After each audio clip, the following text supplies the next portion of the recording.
track condition is caused by significant leaf or road surface between Rainers Lane and Uxbridge. This is anticipated to be between 09 hours to 14 hours. And then the Jubilee line is experiencing minor delay due to train cancellation. On the other side, all the other underground lines are running a good service. DLR and London Tramlink, good service there. This is Star Radio UK. On the major roads in London, there are no exceptional delays. The River West is running a good service apart from the Woolwich Ferry that's got a reduced service. The London Cable Car, good service there. On to the final segment of the travel update, that is the National Rail. I will mention the ones. Okay, let's go on. All these ones are offering special service, so listen to it.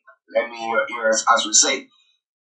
Cross Country, East Midlands Railways, Grand Central, Great Western Railway, all trains, London North Eastern Railway, Lumo, Northern Rail, Scotch Rail, South Western Railway, Southern, Thameslink, Transport and First Transport and Express, and Transport for Wales are all offering special service. And that's where I will say once again, good morning, good afternoon, good evening, good night to you, wherever you might be on planet Earth. Enjoy your comment for today, but you know what? Continue to keep those eyes on the roads. Okay. Just a quick break, and then I'll bring. About joining studio listening, I'm still setting up. So in just about a few minutes, I still have one more platform that to connect. So I might join Star Radio in just about a few minutes. Bear with me. I'm literally running out of time, but we're getting there.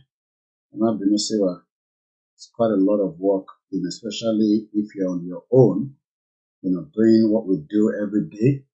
And we have to do what we do every day so that we can save humanity. So, and that's exactly what we're doing to keep us going, all the time. So, Moki will be in our for Monday again. Good morning and welcome to, the platform once again. This is Koikimedia. I might join Star Radio listen. So, for a few minutes, share programming and invite others to do so as well, please. After Star Radio, we have a bit of time. Eshegoni Samutupe, Eshegoni, Molini Dupalawa, thank you so much. I saw a Star Radio. So, Mokibu Yawa, Etindara Pomoa. Mr. Adams, Allah Milekon, Shina Oduwisi. Ojú méjì mo fi ń ṣiṣẹ́ o, so ẹ jẹ́ kí n connect pẹ̀lú studio so that kí n má lọ gbàgbé láti connect tí bá ti send ilé ìtàn nísìn a máa lọ sọ́dọ̀ archive straight away. Mo padà lọ sùn ní lẹ́yìn bàtà parí program tààrọ̀ yìí, body no be wood lọ́sọ. So we're gonna go straight to the Star Radio. So mo kí gbogbo alẹ́ nǹkan sí. Ṣé mic mi tẹ̀ ń jáde ṣá? I'm not sure I can hear Okunjadi. Alright, so I'm also actually saying I'm on the team. So Yomi is going to be telling us more about all that. I have a lot to discuss. Another story that is making the rounds. It says we all have not had access to our hometown. Kubana, chief priest supports Okoroche's plea. And what plea is that? So can switch. Can switch to Star Radio. He was rearrested in Kenya and subjected to an extra ordinary rendition during the administration. About so the program to the color it's 11:02 should be released so that they can all return to their homes. Well, their hometowns. But Kubana is saying alright, so I'm gonna mute my mic now. I will do that later after the program. Abdullah Mukembe should be released so that they can all return to their homes. Well, their hometowns. But Kubana is saying they've not been able to do so, and he is also supporting the plea of Okorocha. We'll be telling you more about that as Yomi continues, because come the 2nd of December, we have the declaration by the Prime Minister in exile of the Biafra, the Simon Ekpa, who say they are going to give the declaration. We'll be monitoring that very, very closely. So wherever you are, don't even think of touching the dial. Another story is making the rounds this morning whilst we wait for Mr. OLAYOMI KOIKI to join in.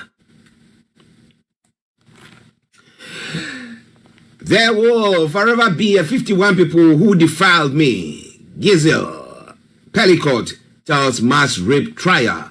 I don't know who kind of a husband will want people to rape the wife. Unless, of course, you don't want the person. But, well, Ukraine vows to never submit as war reaches 1,000th day. 1,000th day today. And in Hong Kong has jailed 45 pro-democracy campaigners for subversion. Well, whilst other world leaders or the Western world are saying that was a wrong move, Beijing is saying that was a good move. We want to know more. Stay tuned. Almost 100 Gaza food aid lorries violently looted. UN agency saying, well, they are desperate. Those are desperate measures. And of course, desperate measures come with what? The desperate situation come with desperate measures that people will take. Now, Germany suspects sabotage behind severed undersea cables. And then car driven into crowd outside China's primary school. Some of the stories making the rounds. And the Georgian police clear protesters challenging stolen election. You want to know more? You got to stay tuned. Don't touch the dial as we continue to bring you the morning show once we wait for OLAYOMI KOIKI to get to a good place to bring you that. And then Russia vows tangible response if U.S. missiles used against its territory. However, Russia has gone to solicit the help of North Korea. So we have North Korea boots on the ground. Then we have they soliciting or getting help from Iran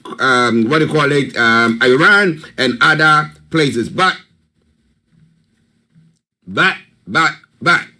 when the Western world that is supporting Ukraine now says we're going to be using our missiles or getting our boots or something like that, say, you do that, we're going to. But where lies the balance in power?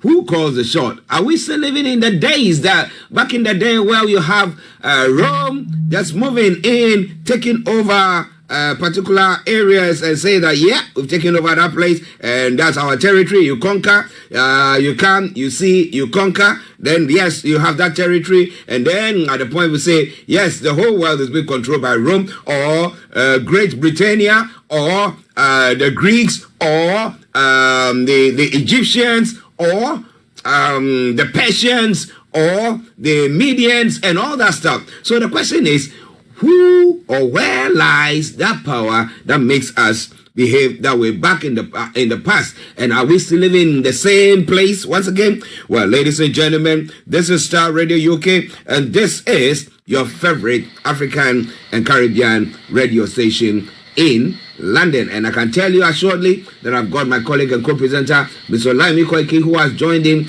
and I'm going to be crossing over straight to our North London studio where he is to bring you those updates from Nigeria. And let me say good morning to you, Yomi.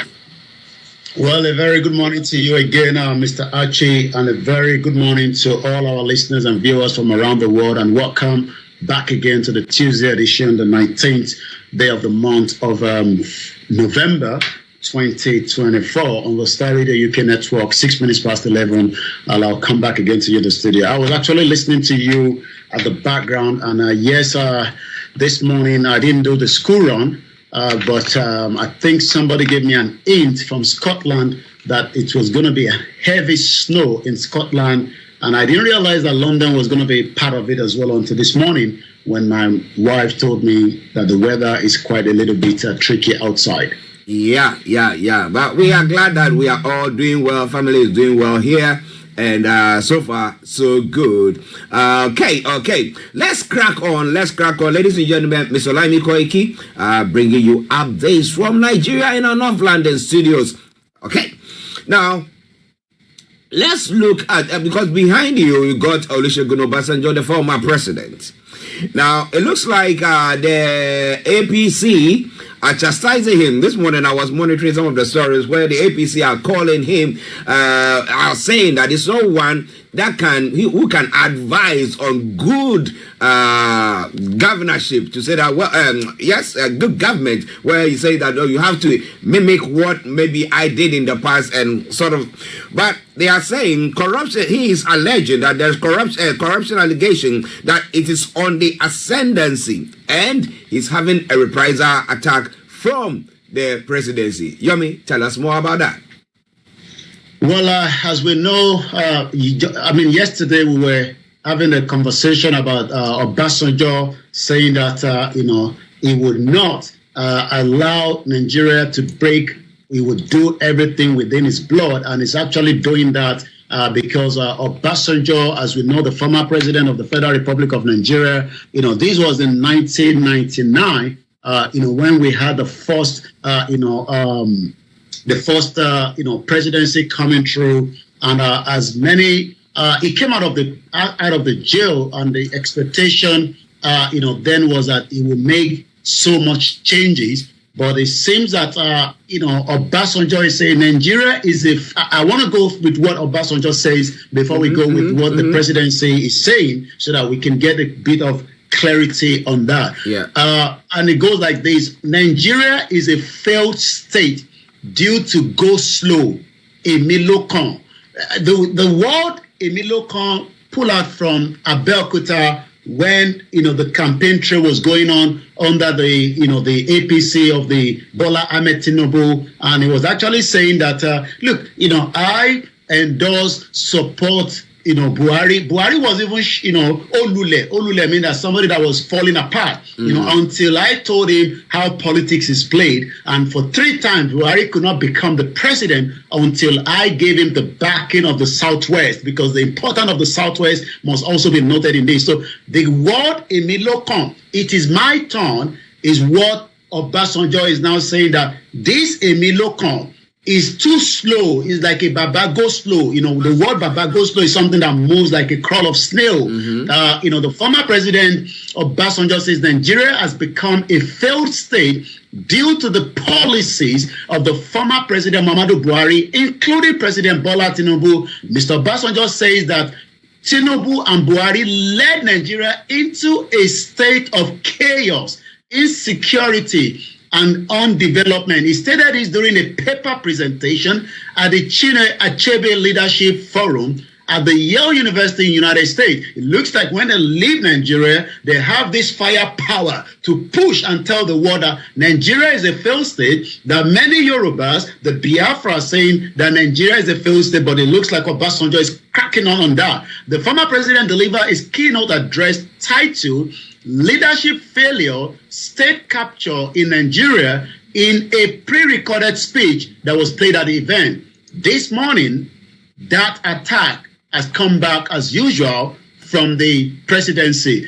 Corruption allegation, presidency attack Obasanjo as opposition back the ex-president. Atiku is backing Obasanjo, but it looks like there's firepower from both sides. But it looks like there is a restructure of the media from the APC, and it looks like they came out saying that the presidency yesterday attacked former President Olusegun Obasanjo over his claim that the corruption has reached a fatal stage in the country. The presidency also faulted Obasanjo, called for the sacking of the INEC chairman, Professor Mahmoud Yakubu of the Independent National Electoral Commission, over his conduct of the 2023 election, which described as travesty. However, the People's Democratic Party, the Labour Party, and the New Nigerian Party are backing the elder statement on the issue of the graft, the imperative of the Electoral Forum, and other issues that was raised at the keynote address in America for Chinua Achebe Leadership Forum at the Yale University. Star Radio UK, I come back again to you, Mr. Archie, so that we can continue the discussion this morning. It's quite an interesting one there, the banter that seems to be going on. Now, so I'm looking at it. Well, Just Reason just says here, I'm picking up a comment that might be of interest. He says, oh no, not that of Obasanjo again, the grand patron of corruption in Nigeria. Now, let's putting it on the table. Let's look at it this way. I don't know whether when Obasanjo was president, that time you were in Nigeria. That was 1999 up to 2000 and I think 8. Yeah. You were not in Nigeria then. You weren't. That's the I left Nigeria in 98, and I never witnessed election until we traveled myself. I remember that we traveled for the 2019 election to cover that election. Yeah. But again, I already left Nigeria before the first democracy came back again. Well, not the first one, but after the military, going to civilian rule. But I was saying, comparatively, looking at Obasanjo's time looking at what is currently going on in Nigeria? How do you see it?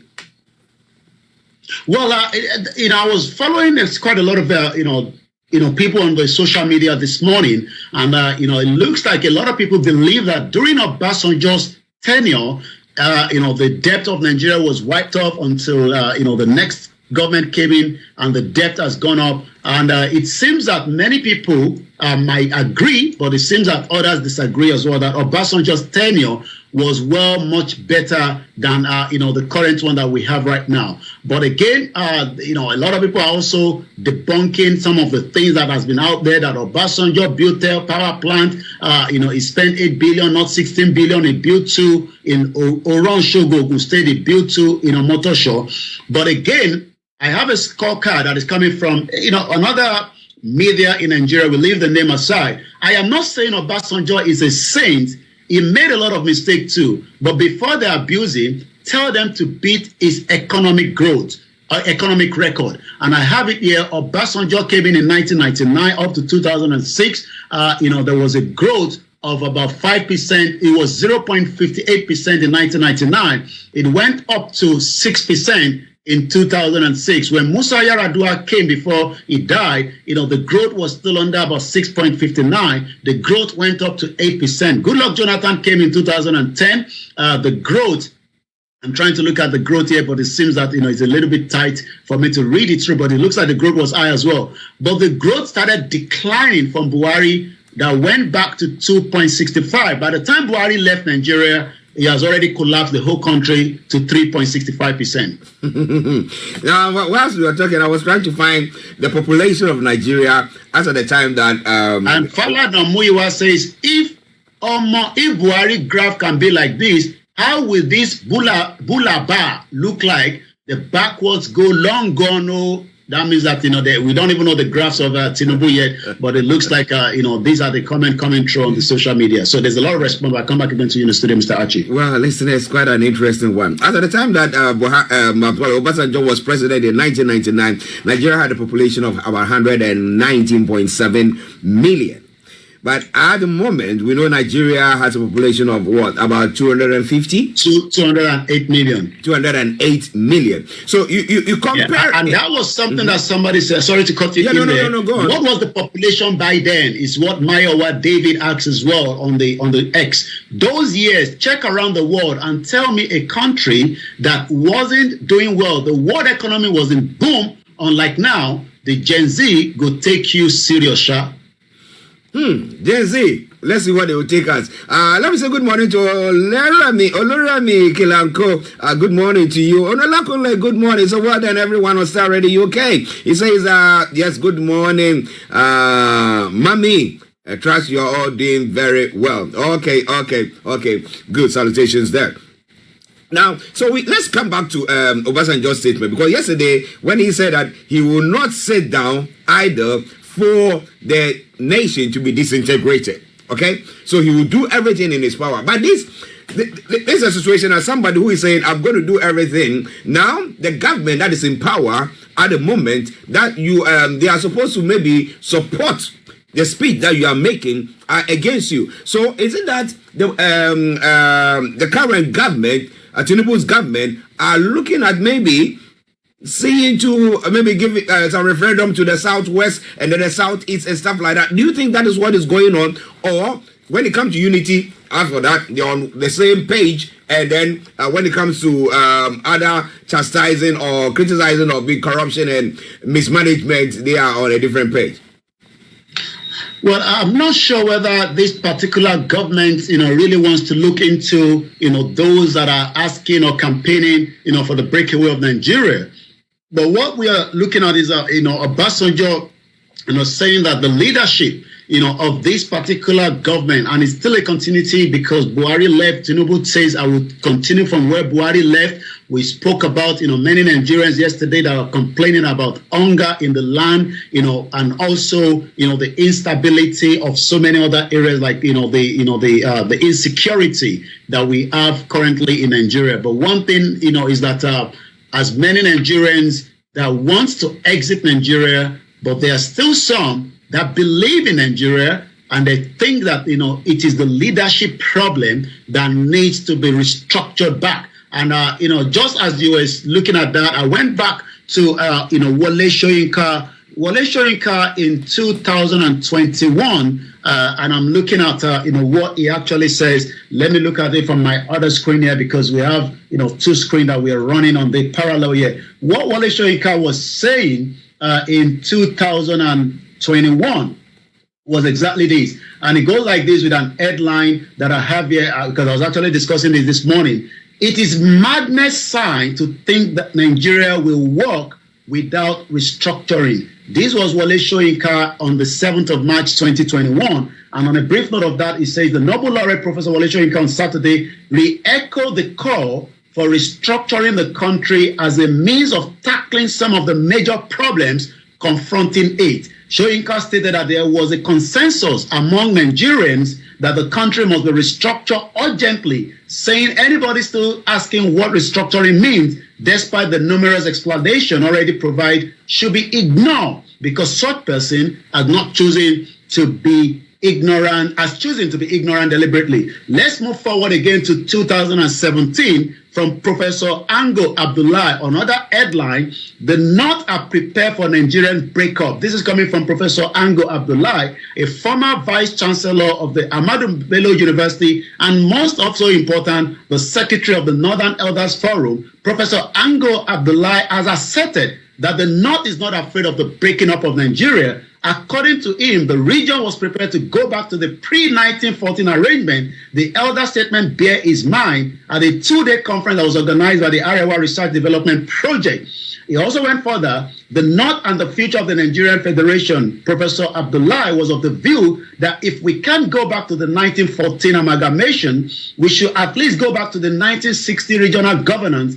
North is not afraid of getting his North back, but just like those that want the East and the West, I see this as a political maneuver, and the North will not take it at all. So you can see that there's a pressure going on in the country right now, and it seems that many people are now asking the question, when we will all sit together on a round table before things goes the other way around? Because I heard you talking about the Biafra, which is a countdown. We don't know what they're going to do, but it seems that they're forging forward to a declaration out of Nigeria.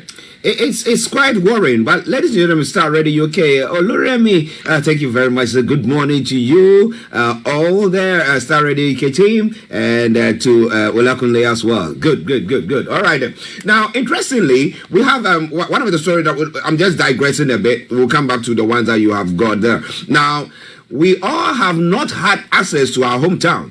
That is being said by Cubana chief priest who is supporting Okorocha's plea. And Okorocha's plea for Nnamdi Kanu has been that he should be released, because some people are saying that for 5 years they've not been able to even go visit their hometown. But looking at what you were talking about, when we're talking about the regional government, and looking at the Southwest will be able to stand on its own. The Southeast will be able to stand on its own. I don't know the middle belt, what they have there. But when it comes to the North, I think they will think that they will fall short, and therefore will not give in at all. You know me? So if you look at all these things, and the call by this individual saying that they need to release Nnamdi Kanu, at least, if we don't want to have, to break the nation, at least let's foster some peace within the communities, and let's see how it all comes out. But what has been the reaction so far? Well, you're quite right. The question is, how long more can this APC government hold Nnamdi Kanu, the leader of the indigenous groups that was kidnapped, rendition, and brought back to Nigeria by a learned professor of law? I'm talking about Yemi Osinbajo, because he was the vice president. How he was able to advise Buhari to kidnap Nnamdi Kanu, and we can still call him a lawyer or senior advocate of Nigeria, is still a question in the minds of millions of people this morning. And I'm going back to Aloy Ejimako, one of the legal team of Nnamdi Kanu, says, respect the 2022, this 2 years ago, United Nations order to release Nnamdi Kanu. The council is now telling Tinubu. Tinubu is currently at the G20 with all the leaders, for the G20 summit in Brazil.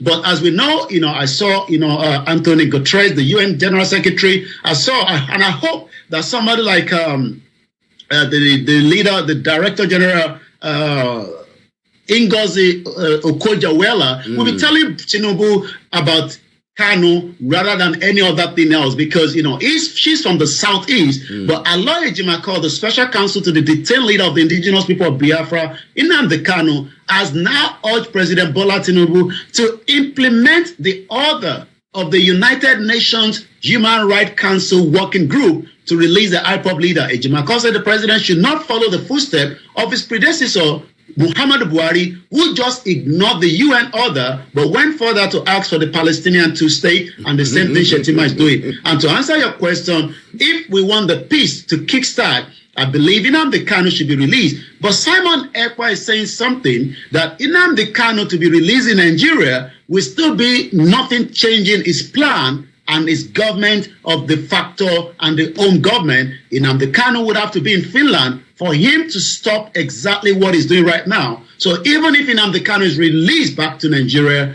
it seems that there might be a bit of unity, but that will not end the agitation and the declaration that the Biafra are talking about.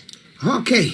The countdown is on. We are waiting for the second, and as Yomi said, we'll try our best to see whether we can get Simon Ekpa to have a word from him, an interview there. But I'm saying good morning here, but in Nigeria, I know it's afternoon. Gani Oloyede, good morning to you. I hope you are, good afternoon to you. I hope you are doing very, very well. Thank you very much for joining us. It is Star Radio, okay? It is the Tuesday edition of the morning show with me, Mr. OLAYOMI KOIKI in our North London studios. I'm actually here in the South studios, and let's move on. Now, NNPCL has admitted challenges delaying Port Harcourt refinery takeoff.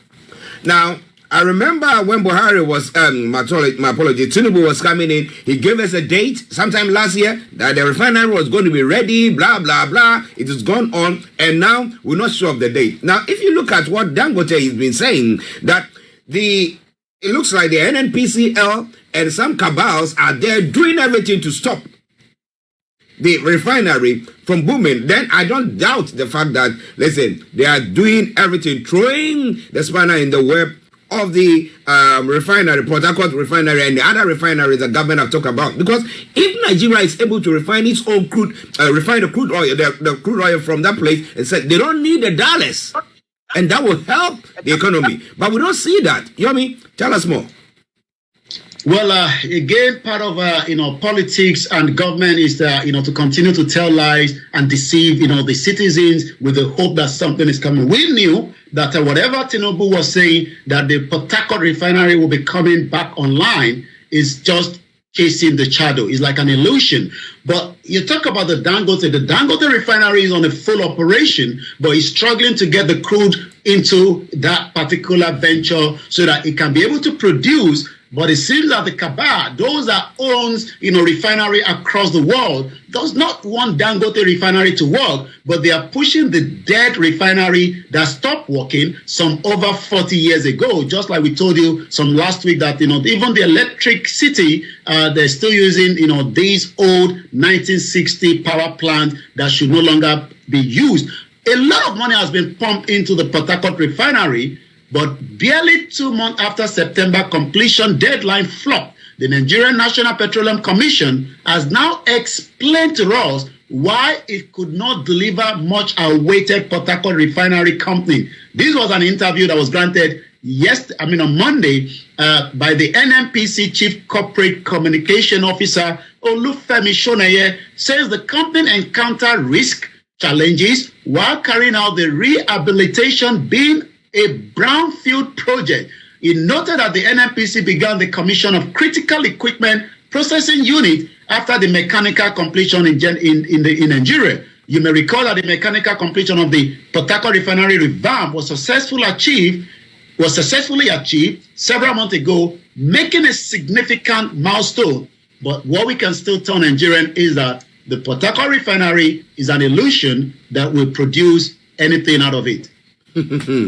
Well, it's an illusion, but government has invested the scarce resources into that. Why has government done that? And why is it not cracking the way to make sure that we get results out of it? because somebody's making money out of it. For every project in Nigeria is just to keep others to have the dollars, to have the access to the fund, and nothing seems to happen.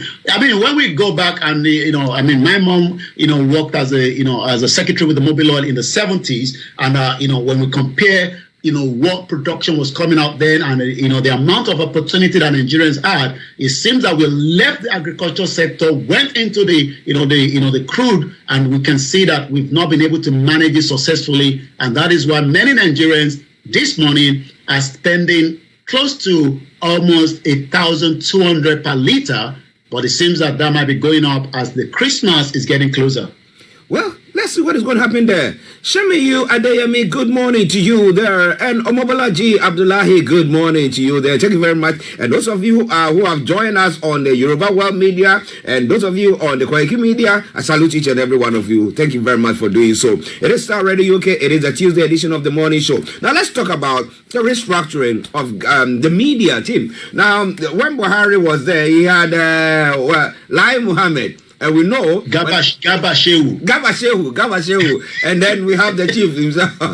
And they keep on spinning and spinning and spinning. Now, the president, I don't know whether I think that Ononuga is not articulating enough whatever his policies and stuff is or are. Therefore, think that he needs to bring another person in.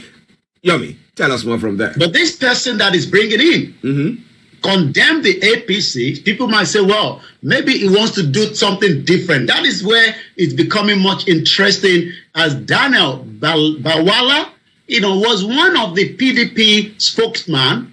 He supported Atiku up to this election, but he has changed his mouth. And I believe I have, few things that people have put together. Tinubu, and this is coming from, and I want to make sure we have, exactly what it is. So people are saying it's a stomach infrastructure when this individual comes. Tinubu is worse than OBJ, and he's still the governor of Lagos State. These are few people that have now become part of the APC, but they consider they're going into the government so that they can make things change. Well, let's look at this structure that is coming first, because it looks like, this structure, might bring, the communication. I've read what, Bawala, was talking about. But Tinubu restructured the media team, as approved Bawala Dare as the co-spokesperson with Ononuga. Sunday Dare, Daniel Bawala, has been approved as the co-spokesperson with the Bayo Ononuga. But I think Tinubu needs that attacking force. It needs those that are conversant, those that can speak, and those that are capable. Whether to convince Nigeria is something that we will have to wait. Dare, who was the special advisor on the public communication and the national orientation, has now been designated as the special advisor on the media and public communication. It further stated that Bawala, who was announced last week as the special advisor on the media public communication, is now the special advisor of the policy communication. And like I said, I was listening to him, and he said quite a lot. But what he said, prior, before he became, these new, spokesperson, is what people are talking about. I am 100% loyal to President. When I was with Atiku, I was 100% with him. When you are committed to someone, you will give that 100%. I'm not the one saying this, and I believe we can listen to that as exactly what he says, at exactly 11:31. I know when it comes to the news in Nigeria, we want to make sure we give it to you at exactly what it is. This was an interview that was granted to one of those media personnel of Tinubu yesterday. Whether they have the requisite experience, understanding, and knowledge of the job. I have speaking publicly for a president of the Federal Republic of Nigeria. I have never spoken for the president of the Federal Republic at any time. This is the first time. But if you're talking of whether I have experience in communication and public communication and media, that is all I've been doing for many years. Have you been trained for it? I studied law. A lawyer is both a journalist and a practitioner of law. When you appear in court, what are you doing? And the Bawala is the one to the right, Bayo Ononuga is in the middle, and Dare to the left. Let's listen a little bit more, then I come back again to you in the studio. For a case. It's a totally different thing when you spin and you handle media and manage media and communication. Yeah. That's probably one of the highest role in media and communications in any country. Thinking and managing public relations and spinning for a president. Which is what I have the capacity for. Yeah. You have the capacity. Yes. Incidentally, when I went to address the press corps, most of the people in that place, we know each other at different capacities where you appear in television program or journalists calling you out for meetings, communication and all that. So it is, you see, it's a privilege. Well, it's a privilege, but this was what he said prior before the election. And let's listen to that, in just about a few minutes. It's because during this period, there have been reports that, for example, even the president advised that this ticket be balanced. And there are key members of the party who have maintained the same position. And thankfully, majority of our Muslim brothers so sensing that and maintain the same position. So we believe that during this consultation period, that probably Asiwaju is coming to terms with the reality of balancing the ticket. So the decision yesterday came to me as a surprise. And the reason I resigned is simply because if I stayed in the party, I'm going to play a role of a spokesperson. These are facts that are important to me, and they run to the core of my conviction. Since I don't believe in that, if I take up any role for the party, that means I will find myself advocating what I don't believe in. Well, I think a lot of people will be very respectful of what you've done because you've done it on principle. Well, it's done it on principle, but it's back again as the spokesperson for the same person that he actually resigned a year ago. Well, it's quite an interesting one there, of course. Ajayi Gabriel, yes, good morning to you, good afternoon, depending on where you are listening to us from. But quite an interesting one. It looks like Tinubu has got in his camp lots of opposition people, people who criticize his government. Or listen, we have Wike, who is the governor of the federal capital, and then we have Bawala, who was supposed to be with PDP, and a few people who have been crossing. Is it for stomach economy or their personal parochial interest, or what exactly is it for? What do you think? Well, because we love to also carry along our audience, and accurately, Ebenezer said the government is only weakening the opposition for 2027 election. You can't serve in a government without becoming part of them. The position serving in this present government has been bought by the government period. I wanted to almost say the same thing because Asiwaju Bola Tinubu that people knows, and I'm talking about people that were with him in exile during the assassination attempt of his life by the late Sani Abacha. I'm talking about, a one man that I met, that were part of those that were on the wanted list. Tinubu will pay any amount to get you to his side. And that is why, some are finding it very difficult to say that he couldn't get Igbowo, he couldn't get Babakitoye. The question is, he probably got through with some people like that particular woman that came in as an honest person that we thought, but she eventually derailed the movement. And what people have also said that Tinubu has been in different, organization that has become crumble because of his interference.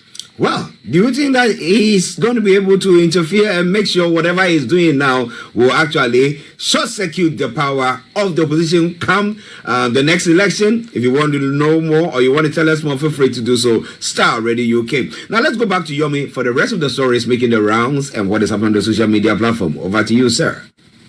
Thank you so much. Quite a lot as again, President Tinubu has now asked for, extra borrowing, external borrowing. It looks like the word borrowing, many Nigerians will keep asking, why do we keep borrowing and what are we borrowing for? Well, around the world, government borrow money for different projects, especially when your economy is down. So it looks like this morning, the news headline says President Bola Ahmed Tinubu has written to the NAS, to seek what we call approval for 1.77 trillion naira fresh external borrowing. If approved, the loan will be used to part finance the budget deficit of 9.7 trillion for the 2024 budget. President Tinubu, as we say, wrote to the National Assembly seeking this fresh loan. If approved, it can be used and it will be used to part finance the budget deficit. The president was The president's request was read by the speaker during the preliminary on Tuesday. The president has also forwarded the MTEFSP 2025-2027 Parliamentary and National Social Investment Program Establishment Amendment Bill to make social register the primary tool for implementation. Many Nigerians will continue to ask, all this borrowing that has been borrowed in the past, how do we resolve it? Discos are ready to replace faulty meters, according to the report coming this morning again from the electricity. The order that no customer with a meter should be forcefully migrated to estimated billing. The Nigerian Electricity Regulatory Commission has announced that it is the responsibility of the electricity distribution company to replace faulty customer meters free of charge. Well, that word free of charge, I can tell you that you better have money because nobody's going to do it for you free of charge.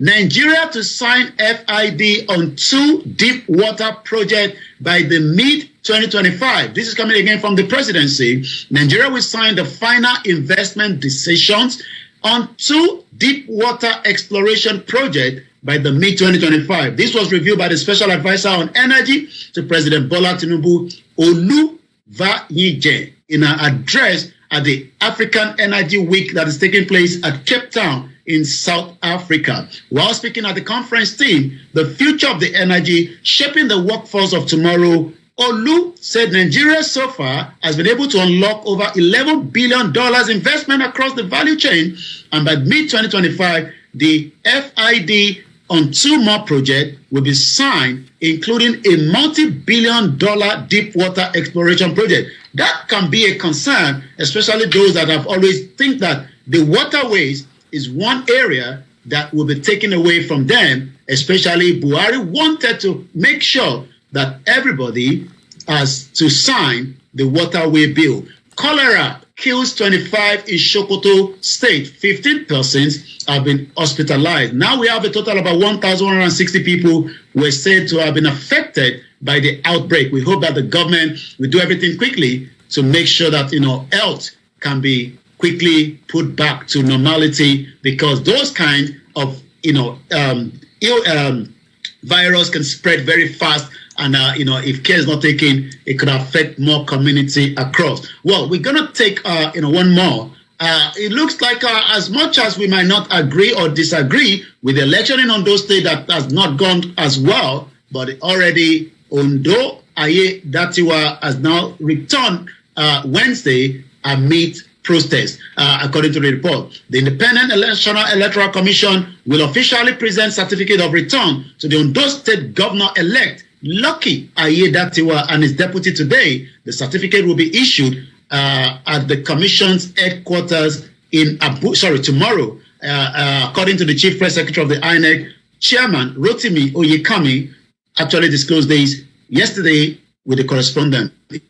He said that the return will be presented by the INEC to the governor-elect and his deputy on Wednesday at the Commission's headquarters in Abuja. I'm going to take you straight to the social media to see what is trending, and we'll go back again to many discussion on the new media that Tinubu has now put together, and we're talking about, most importantly, Daniel Bawala.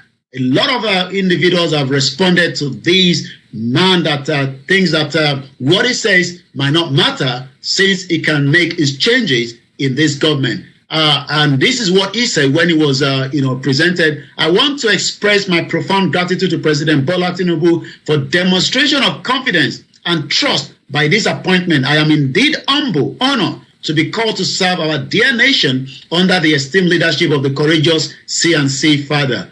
But let's look at what Nigerians are saying to this young man. Less than a year ago, political jobbers here and there, even if you give Tinubu 30 years, nothing will work. This is coming from Daniel Bawala, and this was in December 26, 2023. Just less than, he's not even up to a year yet. Also, this is coming from El Shola Dereo. He says, well, you better also very well.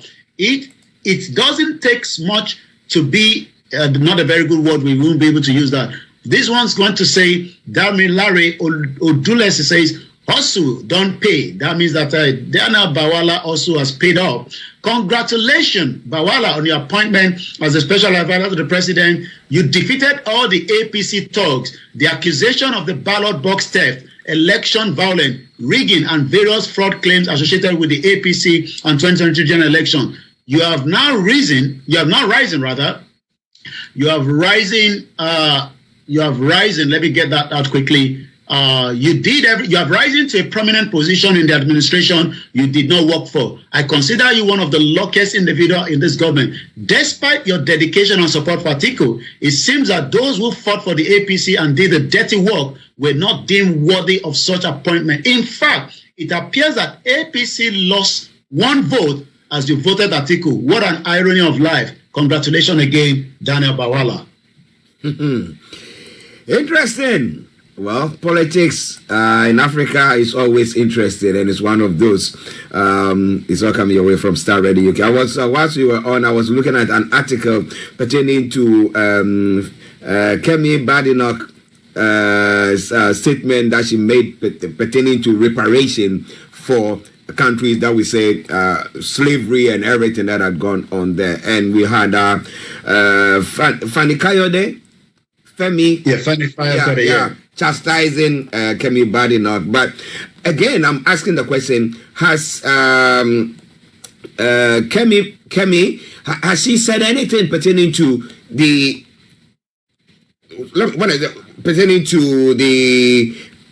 unrest in Nigeria? Let me put it that way, for lack of words, because we're looking at the southwest, we're looking at the south. I believe towards the end SARS, from what I saw online, she did actually made a position known as at the time when the federal government of Buhari and Sanwo-Olu, the governor of Lagos State, attacked those young Nigerians that were asking for the end SARS to end, and also as many other areas. But all I can say is that she hasn't said much after that, but I believe she actually said few things during that period. But one thing is, we will have to wait and see how she's going to forge ahead, with these, discussion, especially as many Nigerians, wants to know a position. And I'm talking about the diasporas that are looking up to her as a leader in one of the strong political parties in the UK, to make us stand know very well with the injustice that is going on in Nigeria and the atrocities of the Christian persecution, and as many Nigerians that are living in the IDP camp. Okay, ladies and gentlemen, this is Star Radio UK. If we want to go on, we'll go on till thy kingdom come. But now we have to let Yomi go. Yomi, before you go. Well, it is the role of the government to look after the people, and the job of Tinubu and Shetima, as the promise was to keep Nigerians, out of the security threat, economy, and it's already a year plus already, and it seems that many Nigerians are still crying aloud. We hope that maybe things will change, but those that believe in the right to self-determination, things are in the interest of everyone. The roundtable discussion should come on now, before it is too late. I'll leave that for now, and we'll hopefully be back again tomorrow on another edition of the Star Radio UK Morning Show. I'll say good morning to all others that have joined us on the sister network. Remember to subscribe and follow, and keep that notification bell on the Star Radio UK, so that when we're live, you can be able to get the notification that we're on. Thank you, Yomi, and you have a lovely day. Say good morning and welcome to the discussion here again. I'll leave Archie and we'll come out from there. I'm going to turn the camera on here because I'm going to move things around. And those of you on Instagram and Twitter, I'm going to also turn the camera on off for a while. And this is our second going to the third program today. We had one at about almost 4 o'clock this morning. And that's my face there, my beautiful face. I think I'd love to have a tea, and I guess I need to make one. The line is open in case you have one or two things. A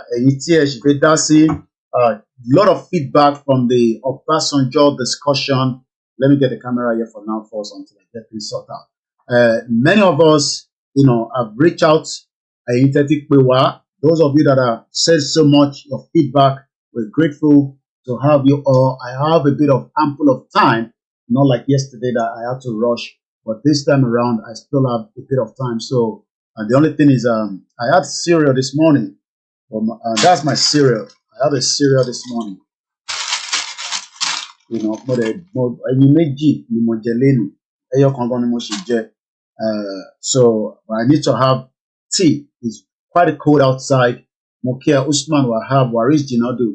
But if you want to call in, Boya Eiteraye with Onigba Tanshe Obasanjo, or you have other areas that you want us to look into, I know you all love to watch this program, but also we encourage you to support financially. That is the only way you can help this platform. It's good when we have thousands of people that are watching my videos. Moki Babami Mo Oludare JP, Moki Mommy Me, Rachel Padiget, Adewale Aduwasi, Moki Mr. Yawa Wumi Egbedele, Lukman Olaidele, Olaide rather, Albert Sani Sharif, Ganio Adeyemi, Onadiola Fortune Michael, Moki Tayo, Moki Olaoluwa Emmanuel, Moki Bawa Media as well. So, Eshegon Babawa Kirele, Ebenezer, Ganio Suraju. If you don't share it, because I have been shadow banned, even I have 500,000 followers on Facebook, it doesn't go anywhere. Because what they've done is they've made sure that my message does not reach many people. So, your job is to make sure that they can hear Koikimedia everywhere. We're on the Mixlr, we're doing the Twitter space. Shout out to all the Biafrans and those that have joined us, and those on the Instagram as well. Whatever, share programming. I can sit here talking for 3-5 hours. It's not going to go anywhere. And they're making use of it. It's good for them. It helps their channel. Some of them are making extra income out of it. I don't have any problem with that. But I just want many people to share. Continuous sharing. If you don't, even in your church services, Pastor Jerry always tell you to share. And the other churches as well also encourage you to share. By sharing, we are sharing the gospel of truth. And that is the only way we can deliver ourselves from the bondage of the British fraudulent amalgamation.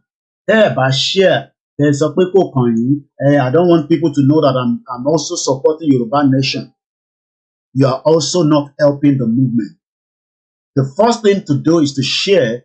Also, we need you to continue. Moki Iyawa Esther Olawale Ekaro. Moki Ugbeyin sisters me, Ugbeyin beautiful sisters that we love you so much. But you know, some of you Okoyin wa ni Nigeria, Eite wa ni Cairo, Moki Gon. I've been receiving calls from Côte d'Ivoire. I'm so pleased that our people in Côte d'Ivoire are speaking to us. Moki Ugbeyin wa ni Côte d'Ivoire. Unfortunately, I don't speak French apart from Komatape to Jomape Yomi. Moki Bugo Enyenyawa, Moki Bishop Adeshino Dada. Let's continue to support our own. Cherry, the motion that Tiba Loda si Ruba. She Momo Dada. But yet, and I can tell you a little bit about Tamu. And move camera me because I have people that are watching me on Instagram and I want to move them a little bit. And as you know, I'm operating from my house, and also I must continue to protect the identity as much as possible of my loved ones. I don't have a problem with myself being known around the world, but we have to protect our own family from what we are doing. And I'm sure you all agree to that. So I'm moving things around. If you're one of those that wants to know inside my house, you're wasting your bloody hell time. You know, that is not your problem. Your problem is to know what I'm doing here and help me to share the program. That's all you need to know. Anything more than that, you don't need to know. So, shout out to, many of those that are believers of the breakup of Nigeria. We still have millions of people. We saw them and want a lot deeper. Do we blame them? Or do we blame ourselves for not getting our message to them? Who do we blame? Kalama, blame. I'm asking the question. Okay, Grace, let me call her back and let me get my sound out of here because the phone was on silent, so I didn't know when she called. Chefe Bawa da say to ni mommy. Chefe da sorry program ni ma. Okay, o ba lórí program. Mo lórí program. Tẹ́ bá fi dá sí ká sọ tiwa later gbogbo tẹ́ bá ń sọ ma lọ lórí live. Okay, a sọ̀rọ̀ later. leave it like that. So you have to now go further. So there, Baba, wa programs were, and I want to move this as well. That's why I'm covering it so that and I guess it's good like this now. So my job here is to continue to promote Yoruba Nation through my channel. Even though I am losing thousands of pounds, for this, but it doesn't matter. Eventually we get there. I want to tell you about Thermo. Until we support our own to grow, until you support the Yoruba world media, support all the other medias as well. I always say it's not just about me. The more we support, the more we can break this gene, this deadly country called Nigeria. But if you refuse to support, and we're expecting a miracle to come and help us, no miracle is coming to save us. We pray all the time. Our prayer has been answered. There's no doubt about it in my mind. Ọlọ́run ti gbàdúrà wa. Ibi tó kù sí nísìnyí ni pé let's forge ahead and remain focused. A lot of distraction is out there as well. Don't be distracted. Nobody can stop this movement. Not even our kings. Kódà mo dárúkọ Ọọ̀ni of Ifẹ̀, wọ́n lè stop ọ̀rọ̀ Yorùbá nation. All they can be telling us is ẹ lọ ṣe sùúrù ẹ̀yin ọmọ yìí. Àádẹ́ sọ fún wọn pé à ṣe sùúrù. A ti ṣe sùúrù títí. It is time now that you, our fathers, listen to us. Mo kí bàbá mi Moses Olaniran. They get the message, but they are still adamant and blind. Yes, they are blind because we must continue to give them the alternative. What is the alternative? Yoruba nation. Yoruba nation is the alternative. There is nothing that can bring unity to us in Nigeria. That was my discussion this morning. Very intellectual program here. I know some of you are really catching up with my videos. Koiki, back to back. Sometimes I could go away for a couple of days, but when I have the strength and the energy, I could fire on throughout the day. I could do one, I could come back again in the night. And the good thing now is you are also helping us. So that you're listening to my other team that are also doing their own little awareness, even if it's not as long as mine. But the thing is, I cannot do 3 hours program and turn it to 10-minute program. No. That's why we have told our team we should do more than 40-minute long. So that way, our message can continue to travel as well. Mix LR. We've talked about the Mix LR. Many of you are not going there to listen to us from it. You need to go there and listen. Cheaper. It is the most cheapest one that you can think of right now. Ọ̀nà àbáyọ kan tó kù ó ní pé kí Yorùbá kó dá dúró kó gba òmìnira tiẹ̀. Kò yàn mú jà dání àbá anybody jà. Eléyìí ò ń sọ̀rọ̀ ogun. A kàn ń sọ pé ìtafẹ́ ni pé àfẹ́ wà nínú Nàìjíríà mọ́ because Nigeria has not been of favour to us. Ó kó wa sẹ́yìn ni, ó fà wá sẹ́yìn gan. Nàìjíríà tá à ń sọ ó ti fà wá sẹ́yìn ju bó ṣe yẹ lọ. And it is time that we say enough is enough. But there's Yoruba people that are very adamant. What believe pé àwọn gbọ́dọ̀ wà nínú Nàìjíríà ṣá ni. I don't know what they want to take out of Nigeria. Because when we look at it, there's nothing to write home about it for Nigeria. There's literally nothing. Could sink or write home about it. So I believe we have a caller that is coming through. Sometimes people are calling the second number, but that's fine. Since there's software and so the 2 phones available. Number mi gangan. So let's see if this person wants to join the program. Ṣé that's a rate to tan ṣe ni? Yes, ẹ kú iṣẹ́. Àwa ni ẹ sà. Amen sà. Ẹ gbóhùn sókè. Ẹ máa sọ̀rọ̀ lọ. Mo fi interject mo kàn fi lọ gbómi kaná ni. Kò ń ṣe pé lórí kerosene o. Mo máa plug ẹ̀ ní ma. Báwo máa plug ẹ̀? Ẹ máa sọ̀rọ̀ lọ. Mo fẹ́ kí àwọn èèyàn kan understand nípa ọ̀rọ̀ àwọn tó dá sí, àwọn tí ò dá sí, àwọn tó sọ pé kò ní ṣojú àwọn. It's a blessing in disguise. Ẹ rí i pé gbogbo àwọn tó kẹ̀yìn sí ọ̀rọ̀ Yorùbá yẹn, these are the people tó jẹ́ pé if eventually they are involved in making Yoruba nation work out, the same template tó fi báyé Nàìjíríà jẹ́ náà ló tún máa lò. Ṣé ń gbọ́ mi? À ń gbọ́ yín sà, ẹ máa sọ̀rọ̀ à ń gbọ́ yín sà. The same template tó fi bá Nàìjíríà jẹ́ òun ló máa lò ní Yorùbá nation. So you don't really worry about them. No matter bórúkọ wọn ṣe tóbi tó, no matter bó ṣe popular tó, ọlọ́mọ náà fẹ́ yọ wọ́n sẹ́yìn kí Yorùbá nation lè move fast. Because without them, it will come real.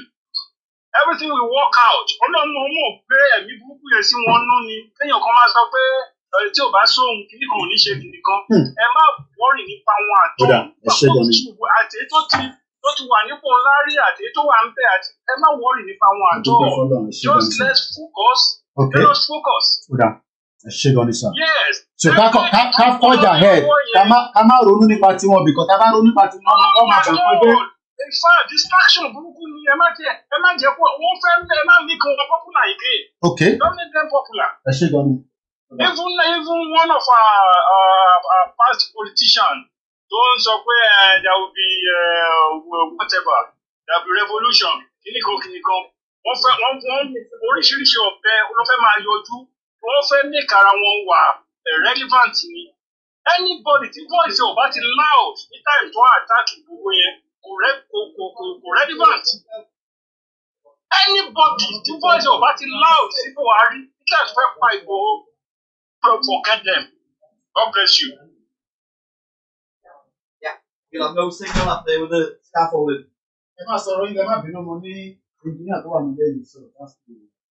Right, come on, what's it again?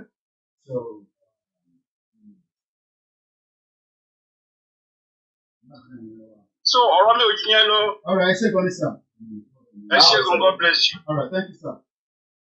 Yeah.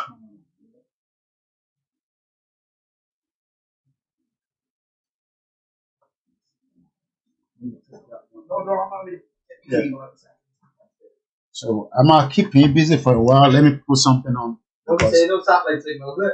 Well, apart from that, when it doesn't come on as well on the screen. There's nothing to be done until the scaffolding comes down. Okay. You can't. Because of the scaffolding. Yeah, you can't touch it. Yeah, the scaffolding was just put on just a few days ago. Yeah. Until that comes down, we can't let you dish up properly because they'll be pushing the dish. That's all. But there seems to be That's I think he seems to be restoring loss.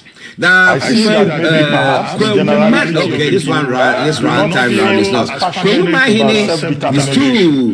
Is too scandal. There is all kinds of positions. Afenifere is talking about restructuring.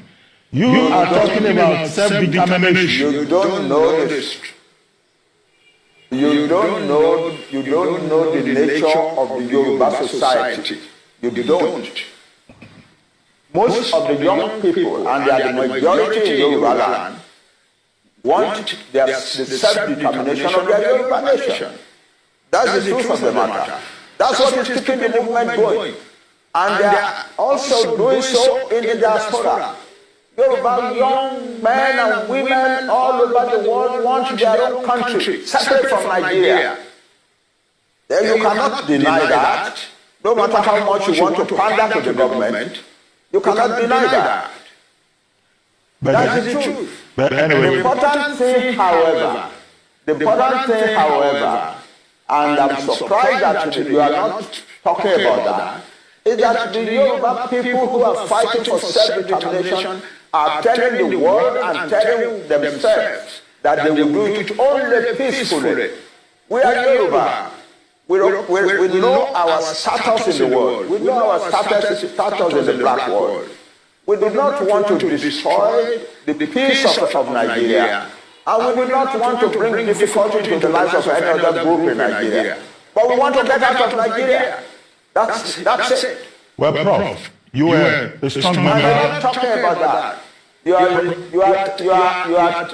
asking me questions. You are asking me questions as if what Onitiri has the support of the majority of Yoruba people who want self-determination. It is not true. Well, Prof, he has a small minority of a section that is ready to do illegalities. A year ago, they went and attacked a radio station in Ibadan, and so on. Now this year, they are attacking the entire government of Ibadan, and so on. No, we have never sent anybody to go and do that, and we do not support it or encourage it. Prof, we think it is criminal. Prof, And so So if they get punished for their criminality, we have no objection to that. Prof, you a strong member. Cannot, because of them, generalize opposition to self-determination. You cannot. Well, Prof, you are a strong member of the Unity Party of Nigeria, also a very strong member of Afenifere. Afenifere is talking about restructuring. You are now talking about self-determination. What is the difference? You know, in these two. Yes, our fathers in Afenifere are doing the right thing. Talking about restructuring, so that we can go back and live our own life the way we used to live it prosperously. They're doing the right thing. There is nothing wrong with that. But we, another group of people, larger in number than they, are now saying, no, self-determination is the answer, not restructuring. Why? Because when you restructure, you are still in Nigeria. The people who are coming and disrupting your life and destroying your farms and killing your women and raping your mothers and daughters and so on are still Nigerians. They still have a right to come to Nigeria. The only final solution to that is to separate, so that you have a separate Yoruba country where we can make our own laws and so on, where to which we admit only people we want to admit. So nobody can claim that they have a right to come to our land. They don't have such a. But as long as we are in Nigeria, no matter what restructuring is done, they still have the right to come to our land and do the things that we are doing. Nobody is talking about the fact that most Yoruba farmers have been driven from their farms. I am not hearing that. I'm hearing only about government. I'm not hearing about people. You are not talking about the fact that most Yoruba farmers have been driven from their farms, and that the Yoruba nation is in danger of famine upon famine upon famine for years and years to come. You are not talking of the fact that the Fulani declared war on Nigeria on the 24th of January and 26th of January and said that Tinubu is not our president. We are going to Aso Rock. We will take over the seat of government there, and we will use this place to organize the conquest of the rest of Nigeria. You're not talking about that. You are not talking of people who said no Fulani man must be arrested for the bomb in Ibadan.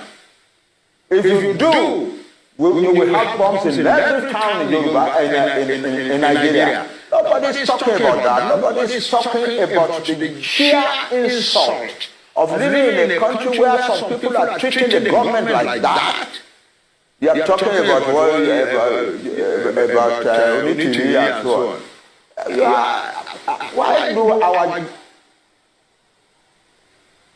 Well, Prof, let me ask you this. Self-determination, you are entitled to your opinion.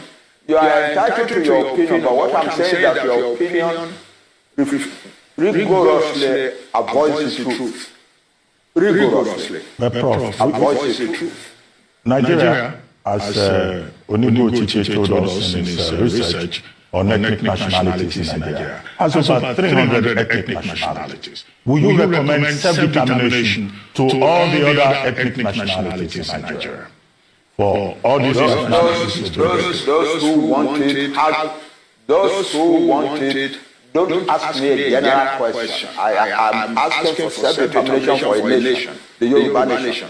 There are about 60 million people in Nigeria, and their territory is large enough to be a large country. So that's what I'm talking about. Any other nationality in Nigeria that wants self-determination is free to ask for it. I cannot come and ask for self-determination for nations that are not mine. No.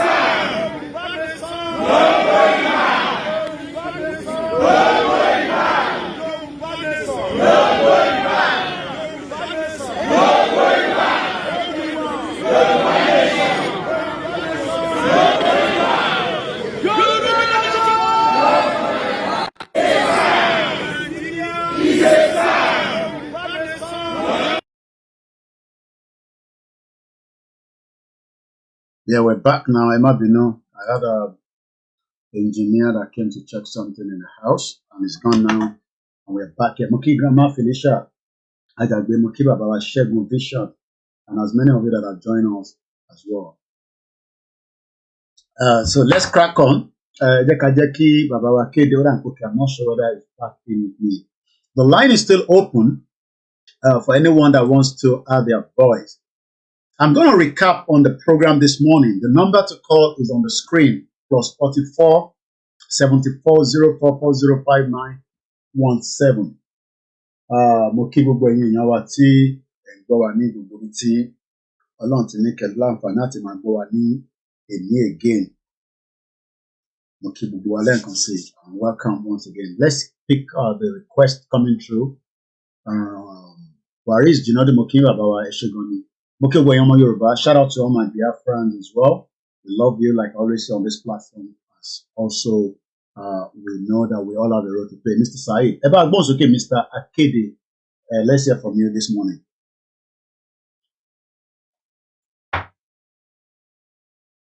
What happened to your audio? We can't hear you. Bonyo, Mr. Akede. All right, could be network, I don't know.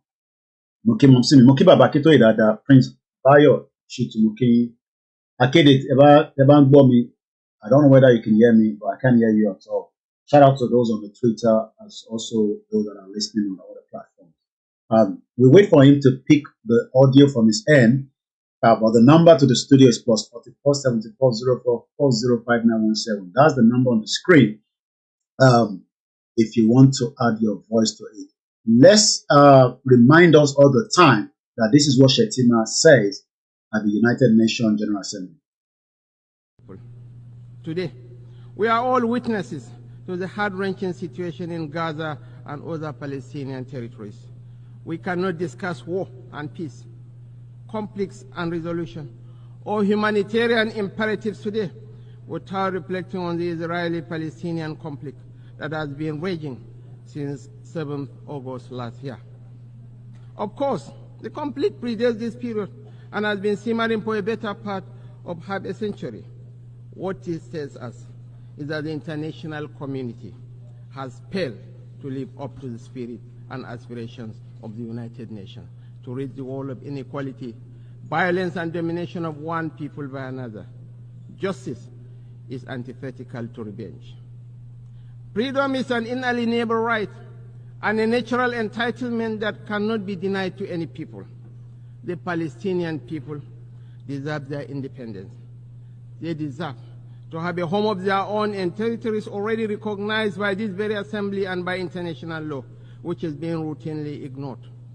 Nigeria continues to urge efforts to bring back on track the two-state solution that offers the prospect for a new beginning for the region.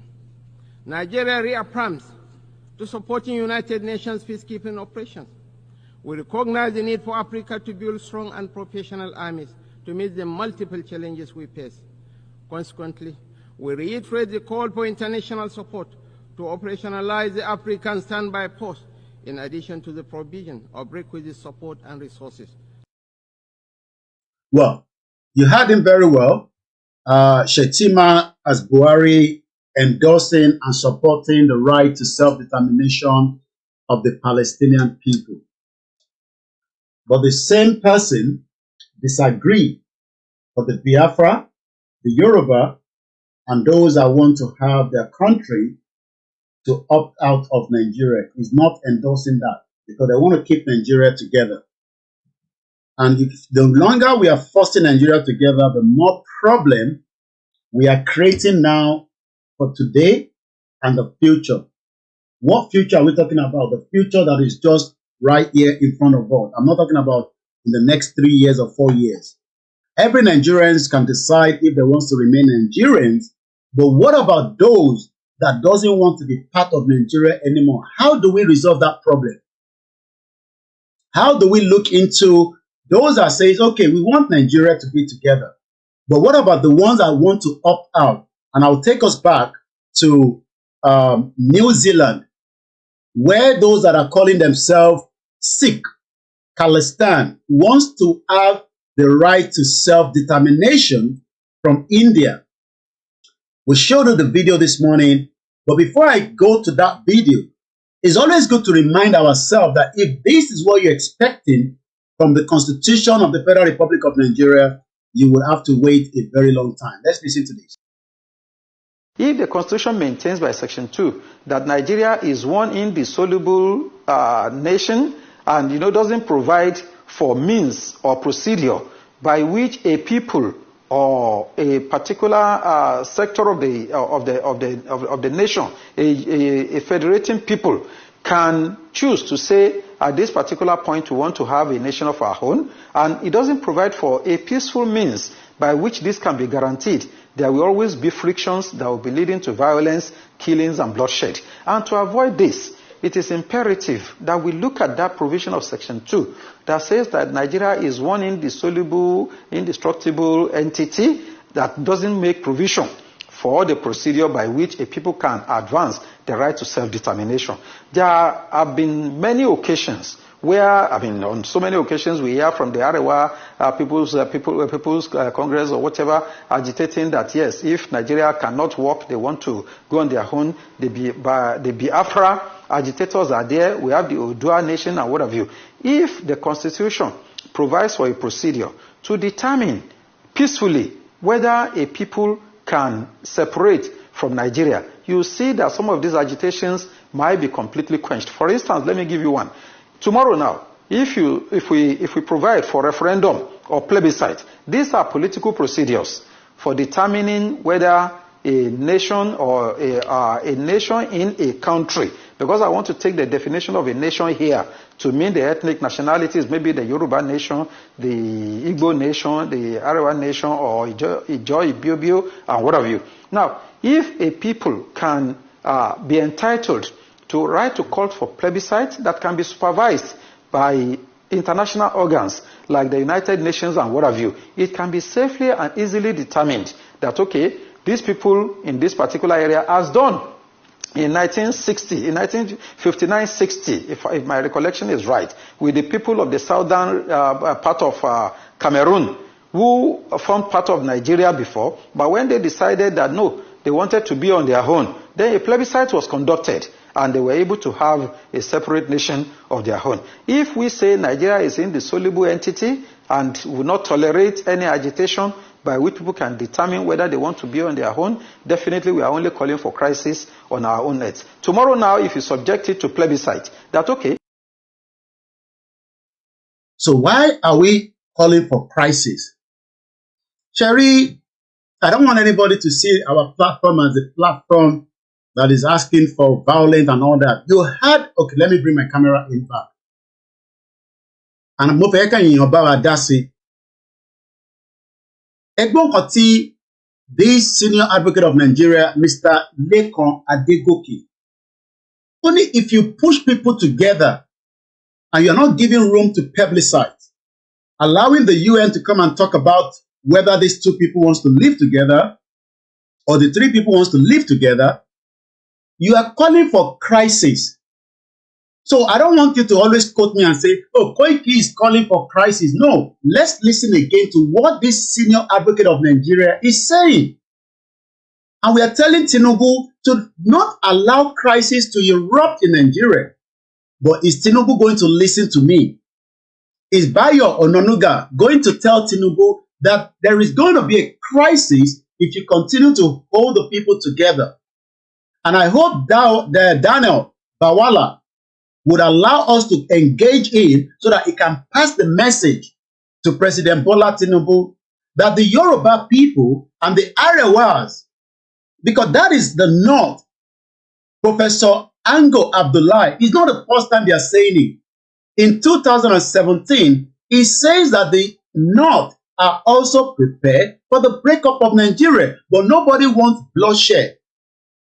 So the question then is, how do we resolve all this? Moke Olakunle, welcome to the program. As you're joining, all you need to do is just click the share button. That doesn't cost you a dime. It doesn't cost you any penny, not even 1 naira. So, are we saying that these legal lawyers, these experts that understand the laws of the world, that knows that what Igboho and Biafra and Arewa are asking for is just their right. Tinubu might not allow it, he might not like it, but that right cannot be thrown away, not even by your governors. Your governors cannot throw away the rights. Shout out to all the freedom fighters that want to be free from this bondage. I want you to have access to travel around the world without any restriction as asking for visas.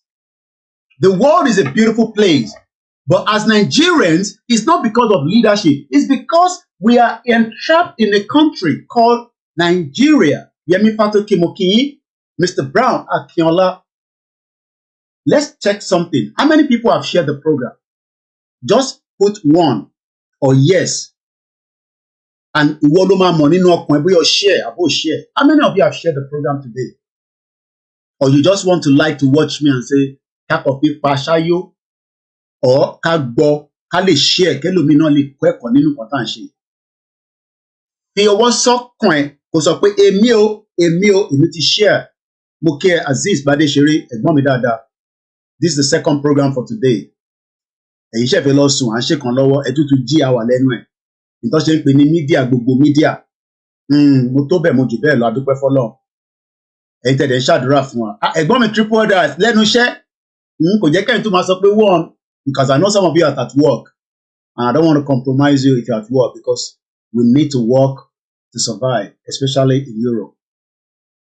Ẹ jẹ́ ká gbọ́ nǹkan tí this lawyer, ẹ ṣe gan ni bàbá mi Bámidélé Aliu.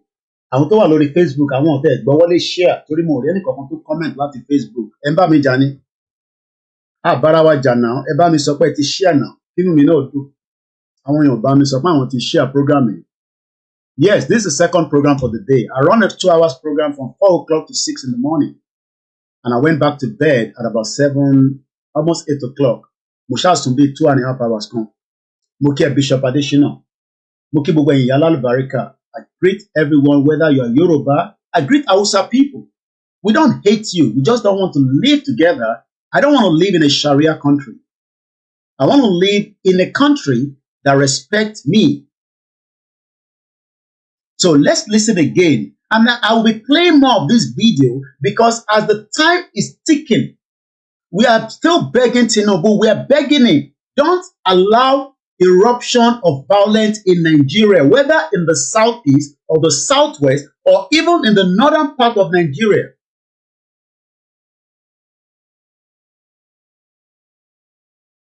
It's amazing that nobody on Facebook has said they share the program. What an interesting time to be alive. So kò sí àwọn tó wà lórí Facebook tó share program wa tó ga o. Mo wà lórí Koikimedia, mo dẹ̀ wà lórí Koikimedia dúdú wà níbí báyìí. And nobody has indicated that they share. Okay, Mr. Gbadamosi, ẹ̀jẹ̀ ń pín tọ̀dọ̀ tí ẹ̀yin nìkan. Okay, ẹ̀yin méjì péré lẹ sọ pé share. Mr. Azan Tijani, we need our self-determination. But bá mi sọ bí ẹ ti share sir. Ẹ bá mi sọ pé bí ẹ share bẹ́ẹ̀ share. Marcel, only we need our freedom. Bá mi confirm bí ẹ ti share. Mo kí gbogbo ẹ̀yin tẹ́ wà lẹ́nu iṣẹ́. Arisha sọ pé free Nnamdi Kanu, free Biafra, free Yoruba nation, even free Hausa people. We gotta free ourselves. I love the APC and the PDP and Sowore and the Labour Party. We are not fighting each other. We just want to know whether the unity is still working. Princess Ayigbe Eshegonima. Share. And the line is open. If you are one Nigeria, come and engage me. But you can't convince me at this point to join Nigeria. It is too late. It is even too late to restructure Nigeria. Mr. Jim Aremu, Adeosun, I love you too. Moki went to Ogun State. I love you in Sokoto State. I love you in Kaduna.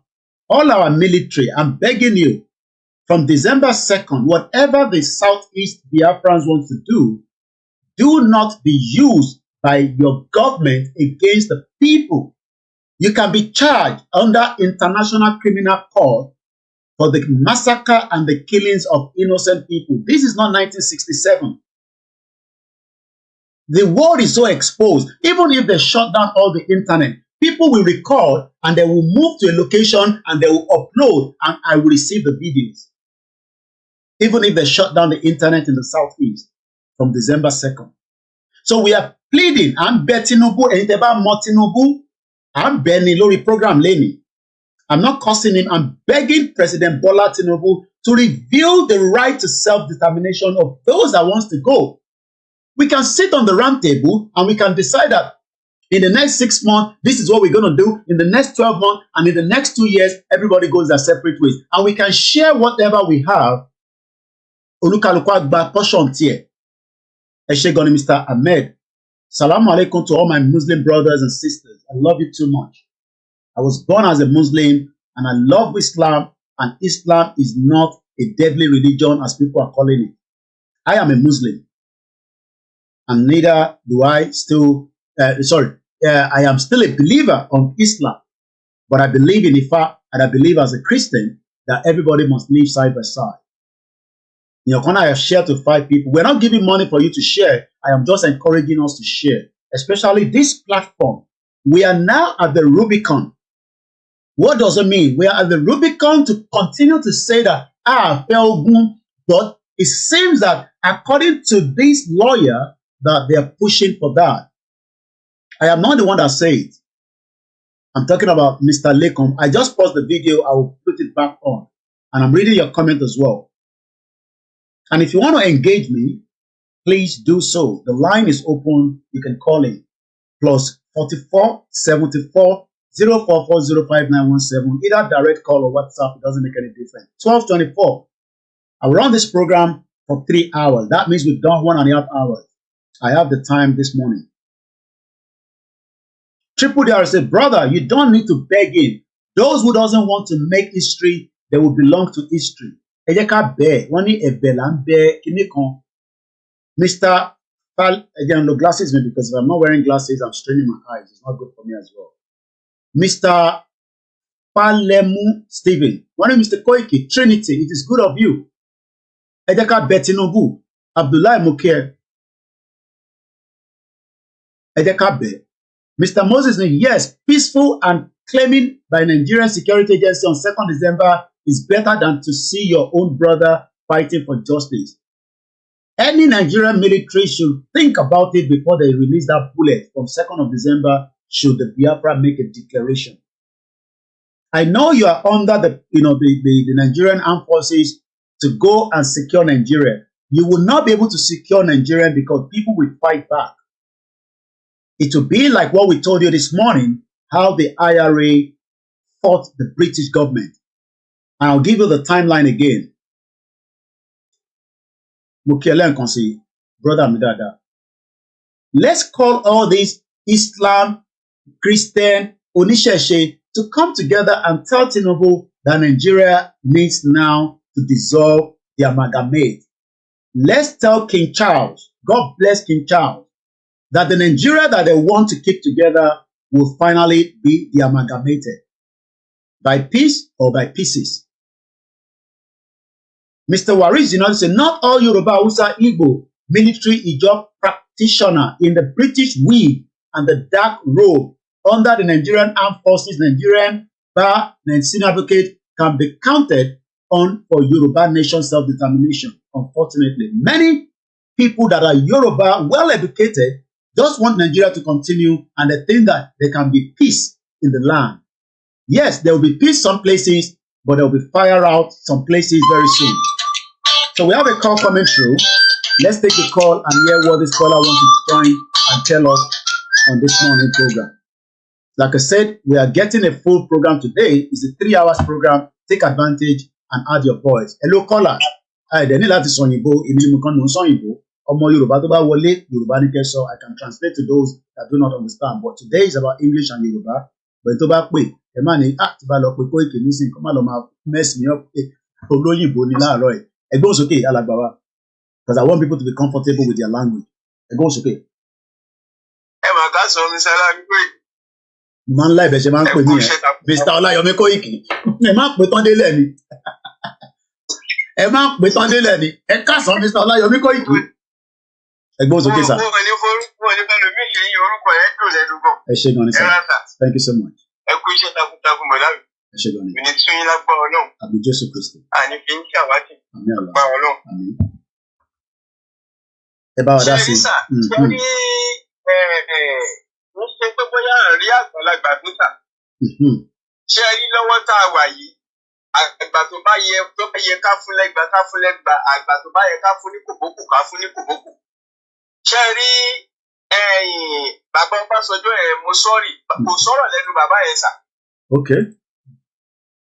kò sí ọ̀rọ̀ lẹ́nu bàbá yẹn nítorí pé Ọlọ́run fún bàbá yẹn lórí ọ̀fẹ́ Ọlọ́run fún ní orí ọ̀fẹ́ tó yẹ pé mo fẹ́ lè sọ pé nínú gbogbo àwọn tó ń ṣe olórí lórílẹ̀‐èdè kò fẹ́ẹ̀ sẹ́ni tó rí irú orí ọ̀fẹ́ yẹn gbà. nítorí tí kì í bá ṣe pé ọba Abacha jáde láyé egungun tí wọn náà bá ti jẹrà nínú kòtò tipẹ́tipẹ́. àwọn òkè ń jókòó kí wọ́n rántí ọjọ́ tí ikú yẹ̀ lórí wọn. wọn ò rántí tó bá yẹ kó bá rántí ni àwọn gbọ́ngàn ní the first person tó yẹ kó líìdì láti gba ọmọ Yorùbá kó lóko ẹrú kó tó di pé wọ́n lọ. ṣùgbọ́n wá ṣe mí láàánú pé nígbà tí wọ́n ti wá tí wọ́n ti dàgbà tó jẹ́ pé sàárè ti ń wawọ́ sí wọn àwọn náà ti ń súnmọ́ sàárè ni wọ́n wá ń sọ yí pé Yorùbá nation ò lè dúró lójú wọn. kì í ṣe dandan kí Yorùbá nation dúró lójú wọn bí ò dúró lójú wọn á dúró lẹ́yìn wọn. nítorí tẹ́ ẹ bá wò dáadáa tà ibi tí bàbá Awólọ́wọ̀ fi ṣe fáàmù ní ìlú Èrúwà bàbá yìí ló ta ló ba gbogbo ẹ̀jẹ̀ gbogbo iṣẹ́ Awólọ́wọ̀ pátápátá bàbá yìí ló bàjẹ́ báwo lọ́wọ́ ò ṣe débẹ̀ nígbà tí wọ́n dìbò mu pẹ̀lú Ṣàgárì nígbà yẹn bàbá yìí náà ló wà bẹ̀. so bàbá yìí ò wáyé láti táyé ṣe ó wáyé láti ba ayé jẹ́. àwọn òtí níbi tí wọ́n bá ti ń sọ̀rọ̀ ní lọ́dọ̀ ọmọ kan kò sọ̀rọ̀ lẹ́nu wọn rárá. nítorí pé bí ilé ayé ṣe máa jẹ́ tiwọn nìkan kò dẹ̀ sẹ́ni tó lè lé ayé bá. do your best and leave the rest nílé ayé yìí. ṣùgbọ́n ohun tó o bá ṣe sílẹ̀ ló máa sọ àtìrandíran ẹ̀ ló máa sọ bẹ́ẹ̀. tá a bá wò ó sì gbogbo Ṣàgárì nígbà tí Ṣàgárì ń ṣèjọba lọ́wọ́ àti nísinsìnyí jẹ́ agbọ́rò Ṣàgárì mọ́ Ṣàgárì mọ́ lórílẹ̀‐èdè. so ihun tó bá ṣe sílẹ̀ òun ni nǹkan tá a máa sọ so kò sọ̀rọ̀ lẹ́nu wọn bí Yorùbá nation ò bá dúró lójú wọn á dúró lẹ́yìn wọn. á dúró lẹ́yìn wọn nítorí pé wọ́n ti sọ lẹ́nu wọn àwọn náà wọ́n ti fi yé gbogbo ayé pé àwọn ò fẹ́ kọ́mọ Yorùbá kókó lóko ẹrú. ṣé bí gbogbo operation feed the nation ṣogbọ́n náà ló fi ṣe ọ̀rọ̀ làwọn fi ń ṣayé. kò dẹ̀ sẹ́ni tó lọ sọ́run tó kó lọ sọ́run. rárá gbogbo ohun tó ń ṣe sílẹ̀ àwọn wọ́n ń gbé ẹ̀bùn kà sílẹ̀ àwọn ọmọ wa dẹ̀ jẹ́ bẹ̀. so kò sọ̀rọ̀ lẹ́nu wọn rárá tó bá ti ń sọ̀rọ̀ kò yẹ ká máa ka ọ̀rọ̀ wọn sí rárá. so bí Yorùbá nation ò bá dúró lójú wọn á dúró lẹ́yìn wọn nítorí kò sẹ́ni tó lè lólé ayé ìbò ẹ̀ láyé wàá ṣe tiẹ̀ wàá kú bẹ́ẹ̀. so bàbá Akíntọ́lẹ̀ tó wá dúró ẹ̀kọ́ tí bàbá yẹn dàgbà dé tí bàbá yẹn sì sọ pé sẹ́ẹ̀ àná òun máa gba Yorùbá nation Ọlọ́run á dẹ̀ fi Ọlọ́run àfọdún pọ́dún bàbá yẹn ò ní pọ́jú. ẹ wo bàbá olóyè Sunday Igboho ta ló lè ṣerú ẹ lẹ́yìn kéèyàn ní ọrọ̀ kó ní owó kó mọ̀ọ́yàn kó ṣe gbogbo ẹ̀ kó wá sọ pé òun fẹ́ fi ẹ̀mí òun lélẹ̀ nítorí ìran òun irú onítọ̀hún yẹn kò tí ì sí nílẹ̀ Yorùbá báyìí. so gbogbo nǹkan tí bàbá yẹn sọ yẹn òun ó ń gbé ẹ̀bùkà sílẹ̀ ó dẹ̀ ó ń gba iná lórí ààrẹ àti lórí ìrọ̀dìrún àtàwọn ọmọ ẹ̀ nígbà tó bá lọ tán kò sí ọ̀rọ̀ lẹ́nu wọn rárá. bí wọ́n fẹ́ bí wọ́n kọ̀ Yorùbá nation máa dúró nítorí ó ti tó gẹ́ ìyà yìí tó gẹ́ ìyà ò gbọ́dọ̀ jù báyìí lọ nílùú Nàìjíríà táwa yìí. ẹni tó bá róúnjẹ méjì jẹ kó máa dúpẹ́ tó bá róúnjẹ méjì jẹ lọ́wọ́ táwa yìí kó máa dúpẹ́ káwá tí àtọ̀ á rí èèyàn kan tó máa jáde kò bá ìjọba kò bá àjẹjọ ìyá máa tẹ̀ sójú ẹ̀ nígbà tó bá máa dúgbà kò bá ìyá surprise ló máa jẹ́ nítorí pé nígbà tí SARS máa bẹ̀rẹ̀ lọ́jọ́ o kò sẹ́ni bọ́dì wọn ò mú lẹ́tà lọ sílé anybody ó pàdé dé bẹ̀rẹ̀ ní nígbà tó bá máa ó ti rú gbogbo ó ti dójú ẹ̀ báyìí nígbà tó bá máa kú gbà báyìí àwọn kò ní dúró kò tán àtọ́ba àti ìjòyè ẹni bá ní òun sọpọ́ọ̀tì Yorùbá nation kó gbẹ̀dọ̀ ẹ̀dákẹ́ kó dẹ̀ dúró jẹ́jẹ́ rẹ̀. lórí ọ̀rọ̀ Tinubu ṣé ká bẹ Tinubu ni àbí báwo kílẹ̀ rí sí ọ̀rọ̀ yẹn.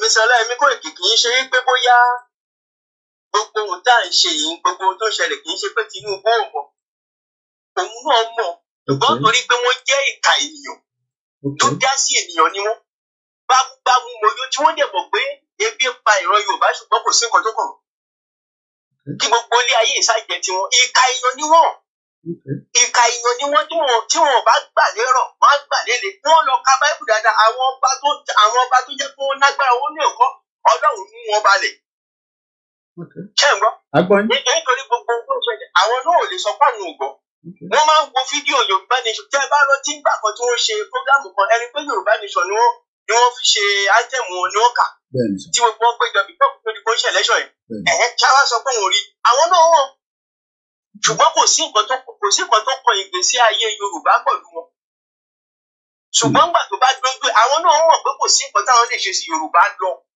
kò sí nǹkan tó wọ́n lè ṣe sí kò sí gbogbo àwọn àmì tí wọ́n gbójúlé àwọn náà máa yójú padà sí wọn àwọn náà yójú padà sí wọn a ti bẹ̀ wọ́n wọn ò gbà a ti bẹ̀ wọ́n a ti sọ àtọmọdé àtàgbà àtọkùnrin àtobìnrin a ti sọ wọn ò gbà tí wọn bá dẹ̀ gbà lẹ́rọ̀ wọ́n á gbà lélẹ̀ ọ̀rọ̀ tèmi ò jù bẹ́ẹ̀ lọ. ẹ ṣé gan ni mo dúpẹ́ bẹ́ẹ̀ náà bá fẹ́ pé the caller was just taking us through why we should not even listen to Obasanjo because it's of no use listening to such an individual at any point. Ẹ̀yin tẹ́ ń béèrè pé Kóìkì báwo la ṣe máa sọ̀rọ̀ wúrúbà ó kúkú ń ṣàlàyé ẹ̀ fún wa kódà ó ló fẹ́ sàn kankan lẹ́ẹ̀kan ó tún sọ mọ́ kí ni ọ̀rọ̀ wúrúbà and like I always say we all have to support something so that we can make it grow and we can all be of benefit.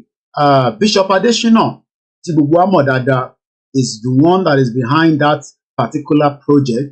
And that project, like any other project around the world, can grow if we support it very well. We have a new caller that is coming through. Let's take the call. About mute the background.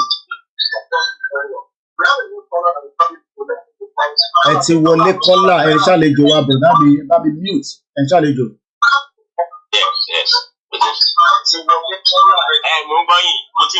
Ẹ̀yin lẹ ẹ bá mute background mi ẹ mute background ẹ bá mute. Okay, what you mean then? What you mean? Go ahead now. Go in. Ẹ kú iṣẹ́. Ṣe rí ọ̀rọ̀ tó wà lẹ́yìn ẹrú ni wá ní orílẹ̀-èdè Nàìjíríà. Ṣe rí mo lọ síbi alọ́pàtì kan ní wíkẹ̀ndì yìí. Ṣáwárà àwọn tí wọ́n ṣe pàtì yẹn. Àwọn ará Island ni wọ́n. Tí wọ́n ti táwọn náà move wá sí ìlú yìí. So Island yẹn lèmi náà ti gbé bẹ́ẹ̀ rí ibẹ̀ láwọn náà ti wá sí ìlú yìí padà. So àwa wà ní round table. Gbogbo àwọn tí àlejò wà round table yìí ni mo máa ń sọ bábá ti rí pé kọ́kọ́ ṣẹlẹ̀. Wọ́n máa ní ẹ̀yin Yorùbá Nation ọ̀rẹ́ ni gbogbo wa. Wọ́n máa ń fi mí ṣe wọ́n máa fi ń dàgbà. Ẹ jẹ́ ká kọ́ bẹ̀rẹ̀ ṣé Yorùbá làwọn tẹ̀ ń sọ yìí? Yorùbá ni wọ́n. Okay, all right, ká lè clear dáadáa náà dànù. Bẹ́ẹ̀ni ọ̀rẹ́ mi gbogbo àjọ gbé ní Island. So èmi máa ń sọ̀rọ̀ Yorùbá ní tí wọ́n máa ń fi mí dàgbàrà pé èwo ló ṣe máa ń dùn mí tí irú ẹ̀yin àbí Yèyé Dára àbí Bàbá Lẹ́kìtì tí nǹkan bá ṣẹlẹ̀ bẹ́ẹ̀ ní parí ẹ̀ láàrin ara yín láì má gbé wá sórí afẹ́fẹ́. Wọ́n máa ń pè mí wọ́n á máa fi mí ṣe yẹ̀yẹ́ pé ṣé ojú láwọn tẹ̀ ń tẹ̀lé ṣé ojú rí bọ́yé gbára wọn jà. So àwọn nǹkan mẹ́yẹn ẹ̀yìn ló yẹ kẹ́ ti máa parí ẹ̀ kì í ṣe lórí afẹ́fẹ́. Ìyẹn kan. So ìgbà tó wá ń sọ̀rọ̀ wọ́n ní sẹ́yìn ò rí pé ẹrú ni wá ní under Nàìjíríà ni. Wọ́n ní báwo la ṣe jẹ́rú mo ní òkè máa ṣàlàyé fún yín. Ẹ wò bàtà wa wà ní Island.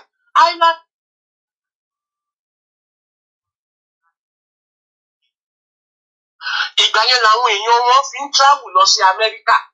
Àwọn bàbá wọn. Wọ́n náà bàbá wọn yẹn ni wọ́n wá jà fún òmìnira Island tí èmi àti ẹ̀yin tá a jẹ àǹfààní ẹ̀ níbẹ̀ nígbà tá a lọ bí ọmọ wa síbẹ̀.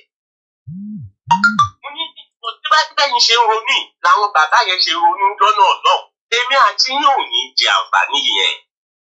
Ṣèbá wa gbé bẹ̀ àgbà ìwé wọn ń sìn àwa ṣe bó ṣe wù wá à ń lọ bí tó wù wá láì má jẹ́ lọ́ máa gba visa. Àwọn bàbá Irish kan náà jà fún ogún òmìnira yẹn. So ẹrú ni wá ní under Nigeria ní ìran Yorùbá lọ́wọ́lọ́wọ́ báyìí.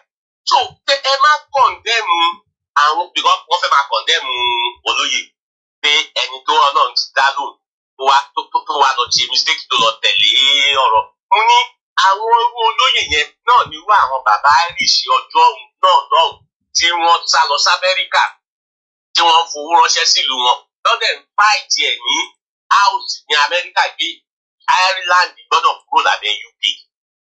Mo ní ṣe bí yẹn náà èmi àtẹ̀yìn ló fi dé báwa náà lè lọ síbẹ̀ láyé fi gbà wá a fi bímọ síbẹ̀ táwọn ọmọ wa níwèé táwa náà níwèé. tó ẹ jẹ́ ká ro ọ̀rọ̀ yìí dáadáa ẹ má blame olóyè nífẹ̀ẹ́ ìran ẹ̀yin kò ṣe mistake ìfẹ́ yẹn lẹ́yìn òní ẹ̀yin sì ẹ̀ ń ṣe wípé bámúbámú lẹ yó ẹ kò sí nǹkan tó kàn yín pẹ̀ ìgbà wọn sọ fún mi bẹ́ẹ̀ pé ṣé mi ò rí pé tí máa lọ Nàìjíríà ń sí pé tí máa 1,000 pound dání bí 2.2 million yẹn ni màá ṣe sí. mo ní ṣe yẹn wá àwọn tó wá wà mẹ́yẹ tó wọ́n á sọ́fà nǹkan tó yẹ ká ro tara wa nìkan tó yẹ ká ro àwọn tí wọn ò ní àǹfààní láti travel. so èmi kàn sọ lè àwọn èèyàn wa tó bá ń gbọ́ ètò yìí tí wọ́n ń tẹ̀lé ìjọba Nàìjíríà kò sí ọ̀nà níbẹ̀ ìparun ni ọ̀nà kan ṣoṣo tá a ní náà ní ká kúrò níbẹ̀ ẹrú sì ní wa ẹ máa bí jùlọ ẹ kò jẹ́. Before kí n tó ẹ ṣe gan ni kọ́là wa kí n tó gbé akéde wọlé lórí Twitter space mo kí brother mi tó pè wá tán and I appreciate the call.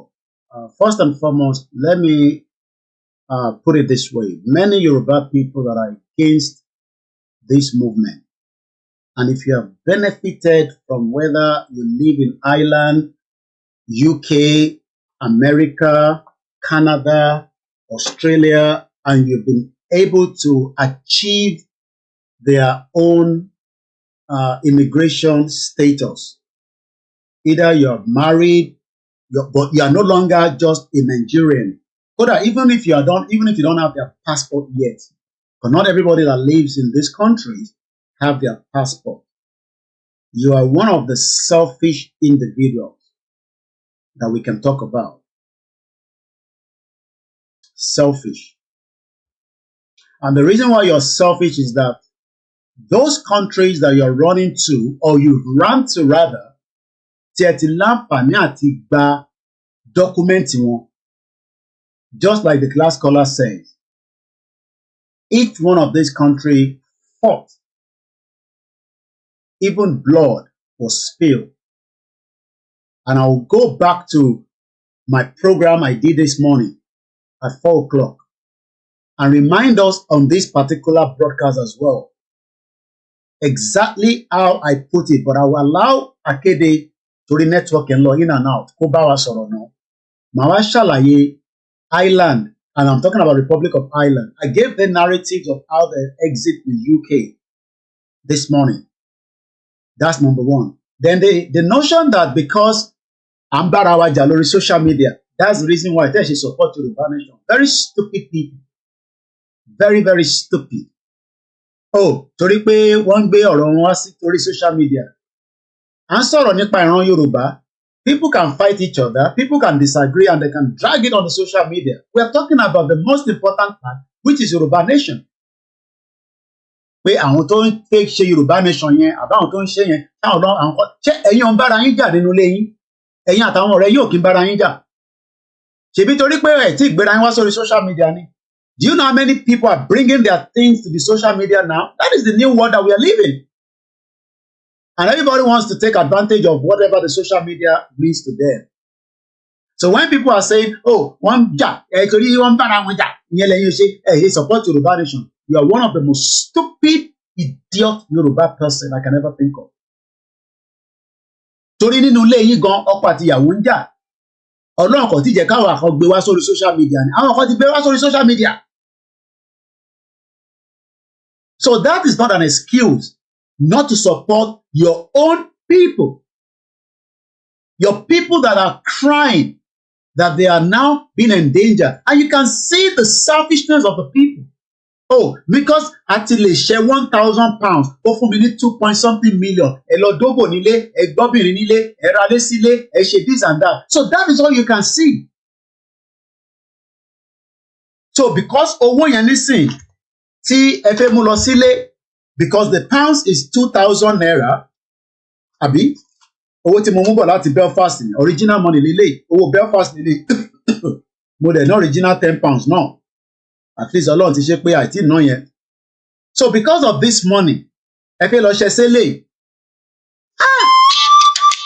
ó mà ṣe o irọ́ àìtí mi gbé call because mo fẹ́ bá ẹ má bínú Mr. Abiodun èmi mo override yìí mo fẹ́ bá akéde tètè gbá mi jẹ́ ń bẹ́ẹ̀ sọ̀rọ̀ akéde ẹ má ti pè é tẹ́ fẹ́ pè ẹ jẹ́ kí n kọ́kọ́ jẹ́ kí akéde ó bá mi sọ̀rọ̀ ẹ yẹ bá wa on mute ó mà ṣe o a mà ti wá rògò báyìí lọ́wọ́ àwọn ọmọ Yorùbá tó wà labroad especially àwọn tó ń gbé ní UK àti Republic of Ireland màá dẹ̀ ṣàlàyé fún yín bí Republic of Ireland bí wọ́n ṣe gba òmìnira wọn ẹ̀jẹ̀ ló ta sílẹ̀ ìwọ wá gba passport yẹn nísìn èmi wá ń jókòó sí bíbá ìbọn pariwo the same thing táwọn ọ̀ràn bàbá tí wọ́n jà láti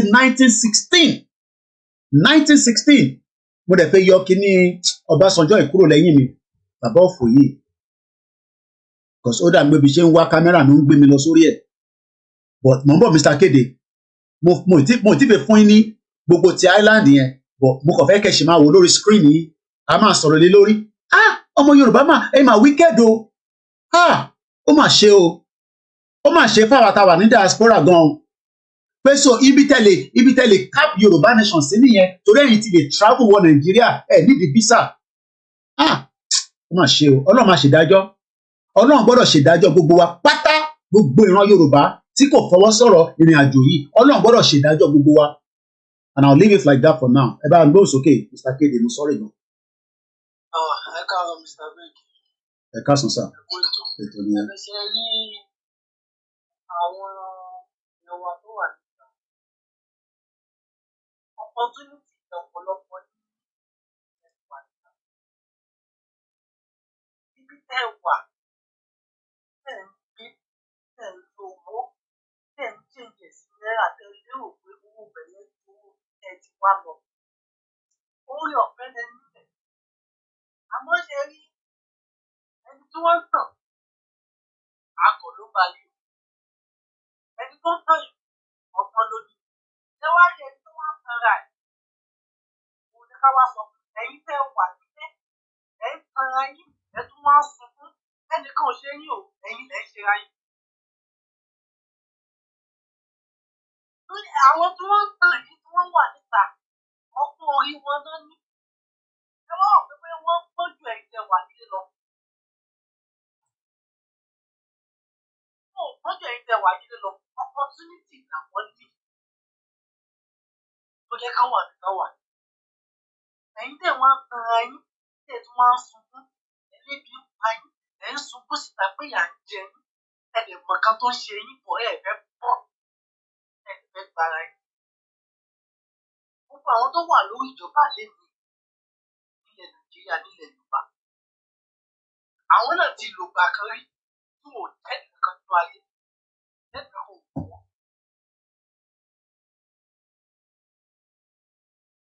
Kì í ṣe opportunity náà fi débẹ̀. Àwọn kan náà jà wọ́n tó débẹ̀. Nàìjíríà ò kì í ṣe Nàìjíríà. Ibo làwọn náà wà. Àwọn kan náà ló jàjà fún Nàìjíríà. Àwọn náà fi débẹ̀. Wọ́n fi ṣe ìjọba.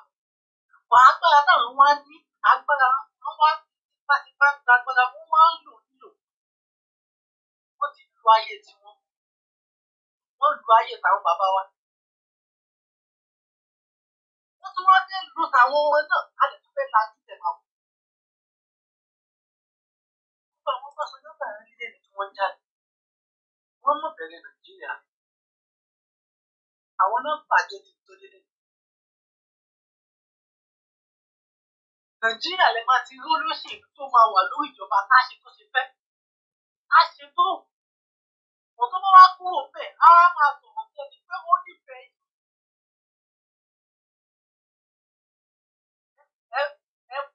Ẹ wàá máa rí ìsáyà. Mo tá a fẹ́ nílé ìgbà tó wà lórí ìjọba kò sí iṣẹ́ àbí kò ní làákàyè láti ṣe. Àwọn ẹni tó ń jáde nínú tó sọ fún mi nǹkan tó yẹ kán ṣe nílé ìṣe báwọn náà ti wà lórí ìjọba rẹ̀ fún òṣè ṣe.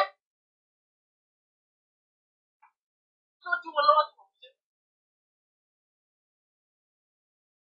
Àbẹ̀tòkọ́. Ṣé torí tiwọn làwọn fi wá dá millions of àwọn èèyàn tó fẹ́ gbé ayé ṣe rere?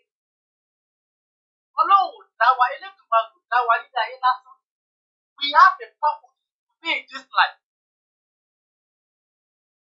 Ọmọ Yorùbá wáyé ayé àti lọ bẹ́ẹ̀ àwọn kákàtọ̀ lásán.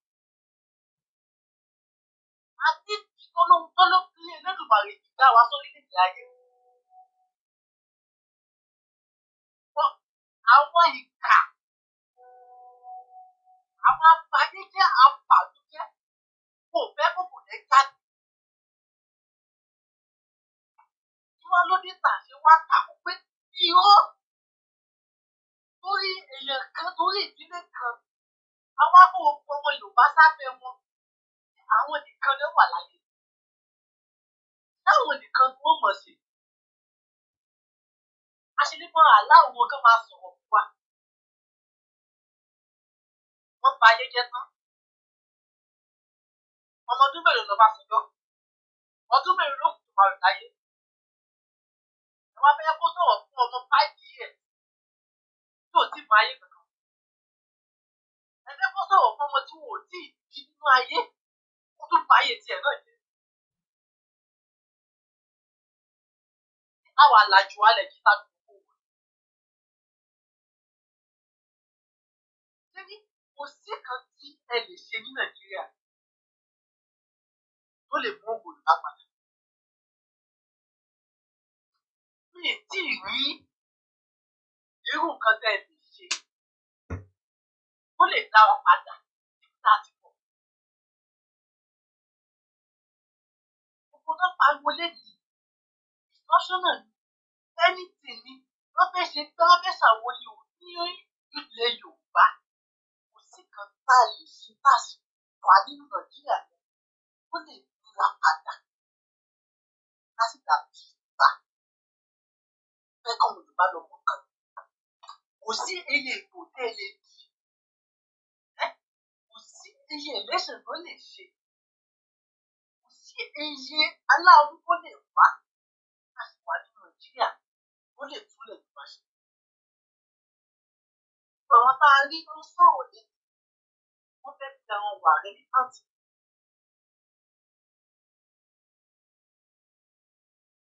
Ilé wà ń dé ẹ̀yìn ẹ̀ mọ́tàlá ṣe ń lé ní ẹ̀yìn ẹ̀kún kú lẹ́sẹ̀. Ẹ mọ̀ kan tó ń ṣe yín, ẹ lè mọ tẹ́sí lè gbára yín. Ẹ bá dúró ti àwọn tó wà níta. Ọ̀pọ̀lọpọ̀ tí wọ́n ń sọ. Owó tí wọ́n ń rí níta wọ́n fi wá sí tí wọ́n ń lò níbi ẹ̀rù. Bá mi ṣe bá mi ṣàwọn. Ẹ má rò pé wọ́n lọ́pọlọ jù. Orí ọ̀fẹ́ làwọn náà. Lẹ́yìn náà bá rí orí ọ̀fẹ́ láti wá síta. Ọpọlọ yìí máa ṣe. Àlẹ́ pẹ́ yìí fún ẹ̀yin abayéjẹ́ àti ìmọ̀tara ẹni kan kódà ẹwà níta ẹ̀ sọ́pọ́tì movement. Fẹ́ kí rántí kan ní. Kò sí tó wù tẹ̀lé kó jọ ní owó ni, ní dúkìá ni, tó kó jọ níta, tó wá sọ pé òun kò wá sí Nàìjíríà. Ó fẹ́ fi ṣe nǹkan. Sórí ọjọ́ tó bá ti nísìn tó o bá ti sọ́pọ́tì Yorùbá, ọjọ́ tó bá ti kó owó yẹn jọ tó wá fẹ́ wá sí Nàìjíríà tí o bá ka ẹ̀wọ̀n kí ló fẹ́ ṣe. Tó wà ní outside tó sọ́pọ́tì kí Yorùbá ní sọ́tò pẹ̀lú ọṣẹ́ tó ti ṣe, pẹ̀lú gbogbo nǹkan tó ti gbẹ́lẹ̀ fáwọn ọmọ ẹ̀ wá wá sí Nàìjíríà tí wọ́n á ka ẹ̀wọ̀n. Ó lè má jẹ́ fún Nàìjíríà ó lè jẹ́ fún ọdún ọdún. Ìwọ náà ronú sí ibo ló fẹ́ kójú àwọn ọmọ ẹ wà. Kò tó yá jù, mo fẹ́ gba ìdíje. Tó mọ̀ pé bàbá kò lájò ẹ̀jẹ̀ lábá padà sí. Kò sí tó dàbí lè. Ẹ má jẹ́ ká ṣe ìlara. Ẹ má jẹ́ ká fi òótọ́ lẹ̀ ká máa wá wàá wí àwa wí ni ká máa rí gbogbo nǹkan tó wà láàrin gbogbo àwọn tó ń jà fún wa tó gbójú wọn síta àwa wí ní gbogbo yẹn ẹ jẹ́ ká gbọ́rọ̀ ẹ̀dùn wọn kò sẹ́ni tó mọ̀ ọ́ ṣe tán ọlọ́run kan lọ́ba tó mọ́ kò sẹ́ni tí ò láṣìṣe ẹ má wo àṣìṣe wọn ká máa sọ pé torí ẹ̀ lẹ̀ fi sọ́pọ́ọ̀tì rárá ẹ wo ọ̀rọ̀ ẹnu wọn ẹ wo nǹkan tí wọ́n ń jà òtítọ́ tí wọ́n sọ bẹ́ẹ̀ kẹ́ o tẹ bá ti di òtítọ́ yìí tẹ bá ti gbà sẹ́gbẹ̀ẹ́ ẹ ti bí ẹ̀yìn náà òtítọ́ tó wà bẹ́ẹ̀ àwa ṣe dúró níbẹ̀ ìran wa ló ń jà kì í ṣe personality àwọn ara wọn ẹ máa ń jà kó kàn yín wọ́n mọ̀ ká ìṣètò lára ara wọn. Ó tẹ́ kẹ́yìn máa gbọ́ ni pé báwo ni ìran wa kí nìkan tí wí èmi ìwọ ta lè kópa tí ìran wa fi lè pọ̀ kì í ṣe ìjà tó ń jà ló kàn ìwọ ìjà tó ń jà ló fẹ́ tó wa nílẹ̀ Yorùbá àbí kí ìwọ lọ́wọ́ sí kẹ́mi lọ́wọ́ sí ìlú lówó tó rí gbogbo ògbẹ̀jọ tó lọ́ máa fẹ́ lù ẹ̀ pa á lù ẹ̀ pa àwọn ọ̀dà fún rẹ̀ gbogbo ẹ̀ máa wà lọ́wọ́ mo fẹ́ mo kọ̀ òjijì ló kó sọ̀rọ̀ káyé rí ẹ ẹ̀mí ni Ọlọ́run ní ẹ̀mí wa lónìí ẹ̀mí tí ò bá jèrè ní àwọn ọmọ tó bá bí àwọn ọmọ tó pẹ̀ wá jèrè ẹ̀ kí la fi sọ̀rọ̀ bàbá Awólọ́wọ̀ ni báwo ló jà fún Nàìjíríà tí wọ́n bá jà fún ṣé àwọn olórí burúkú tí wọ́n lu ayé tán ẹni pé òun ẹ̀wù ò ní lọ mọ́ ìṣòwò lè láyé yẹn wọ́n wá lórí ipò wọ́n gbà pé kò sẹ́dá kan tó wáyé jù lọ àwọn ayé máa lò sí o mo wà lórí ipò títí wàá kó mẹlẹ́jọ́ kan náà tó bá lò dáadáa àyà sọ̀rọ̀ tó bá lò àyà sọ̀rọ̀ àwọn tí wọ́n ti lò ní dáadáa à ń sọ̀rọ̀ wọlé àwọn ọmọ lè bá dé náà àwọn ló ti wà ọ̀lójú ẹ̀mí wọn ògo Yorùbá máa jáde ẹni tó bá wá ní kò ní jáde wọ́n á kú ògo Yorùbá lè máa jáde láti wọ́n èyí ni wọn ẹ má jẹ́ ká wo lórí sí tí àwọn tó lò ń gbé dìde fún wa bí wọ́n sọ̀rọ̀ wọ́n jẹ́ ojúlówó ọmọ Yorùbá fún wa agbẹnusọ fún wa ẹ má jẹ́ ká wo nǹkan tó ń ṣẹlẹ̀ láàrin wọn ká máa sọ pé àní dá sí kò kàn wọ́n tá a gbá mú ẹ̀jẹ̀ ká gbá mú Yorùbá nation yóò wò ìgbà ohun tó bá wù ká kò sí ọ̀dọ́ tí mo fẹ́ gbé kò ní Amẹ́ríkà sí gbọ́dọ̀ bá pé bá bí àwọn ọmọ ẹ̀ tó máa dìde níbẹ̀ pé wọ́n fẹ́ jẹ̀rẹ̀ kan wọ́n á wá bí wọ́n ti wá jáde kò sí ọ̀rẹ́ fẹ́ jẹ́ wọ́n á sọ bí wọ́n ti wá jáde.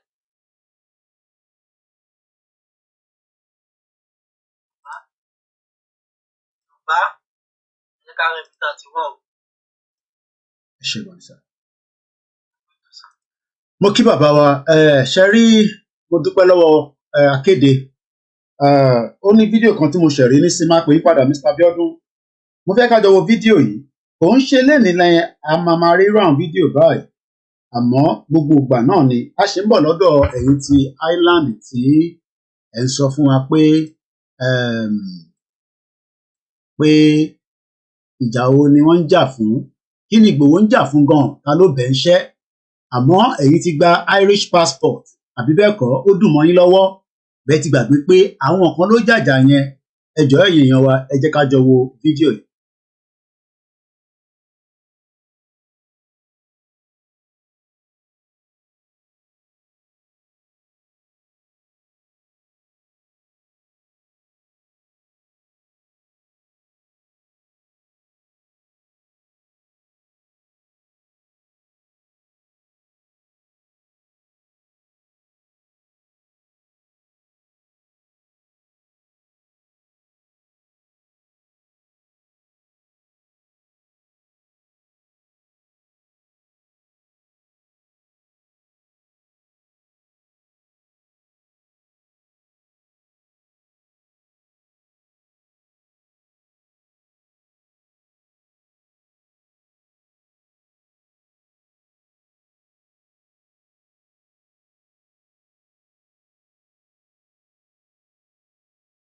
How did I pass your car? How did I pass your car? How did I pass your car? Oh, God. Jesus, oh. Jesus. Oh, no, Jesus. Oh. He's not feeling fine. That's why he's dragging. My face up on the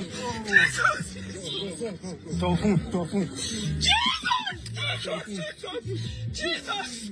How can you see what they did to my eye? Are you seeing?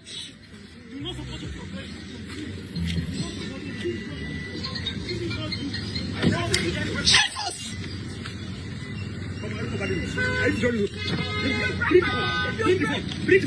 Bring this one. Why are you covering? Give me this one.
You can see that what they gba phone here, they want to take that phone because that is an evidence. So, ìwọ tí o ní ò fẹ́ Yorùbá nation, I pray pé tó bá lọlé ní December, ní tí military máa ṣe fún ẹ nìyẹn. I pray pé tó bá lọ sílé àtàwọn ọmọ ẹ, they will be able to attack you and you will go back to Ireland. Orí àwa pé, I will come back to that. Ẹ jẹ́ kí n pe brother mi tó pè tán lẹ́ẹ̀kan, mo kí Azeez, mo kí ìyàwó Fatuse Elizabeth. Wọ́n ní ọ̀pọ̀lọpọ̀ àwọn tó wà lọ́hùn-ún ìyẹn ní diaspora ní UK kò fẹ́ kí àwa tí a wà nílé bọ́, Ọlọ́run ló lè kó wa yọ. But Ọlọ́run ò ní wá, àwa la máa. We didn't see the video. Rí video kẹ̀. We saw the beginning of the video now. We saw how they wanted to hijack the phone. Bèbí yẹn ju phone sínú ilé ni. Ó jù padà sínú mọ́tò. Ó jù sínú mọ́tò so that kó má bàa gbà lọ́wọ́ ẹ̀. Let's watch the video one more time. The only time you will see images is at the beginning. But they went dark. That means that kó má bàa gbà phone yẹn. Ó jù sínú mọ́tò. Ó tilẹ̀kùn mọ́tò. That is exactly what happened. And they can kill them like that. That is the country that many of us want to live in. Oppression, intimidation. And I will sit here and I will say, Ama Ajani, Koiki, shut up. How do you want me to live in that country? That is the video. Video not here. The video is already circulating on this. It just came out just a few seconds ago. Bí akéde ṣe ń sọ̀rọ̀ ni mo rí lórí Twitter. Rufai ti gbé, a lot of people ti gbé. Èmi náà ti pick ẹ̀. Kódà mo ti send ẹ̀ sí Olóyè Ìgbòho nísìn. Pé ẹ̀rí nǹkan tá à ń sọ chief mi. Mo ṣe send ẹ̀ sí chief ni. Ó tẹ̀tí reply.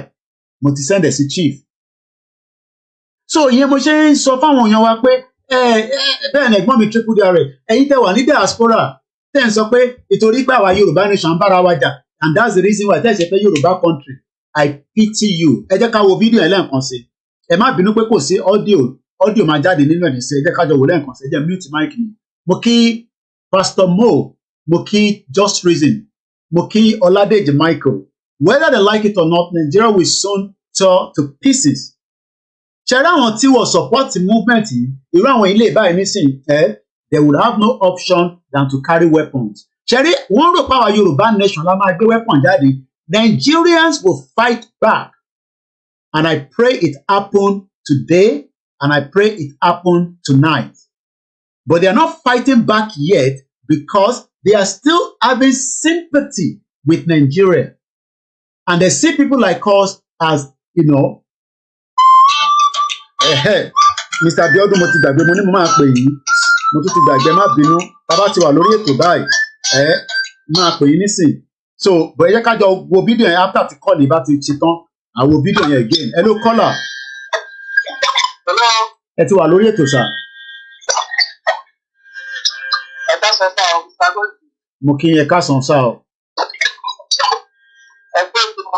ètò nìyẹn ọ̀dọ̀ sísítà mi gan mo ti kọ́kọ́ rí fídíò yẹn gan sẹ akíkanjú ọ̀dọ̀ ẹ mo ti rí ẹyẹ bá gbóhùn sókè à ń gbọ́ yín sà. àmì Jésù Kristi.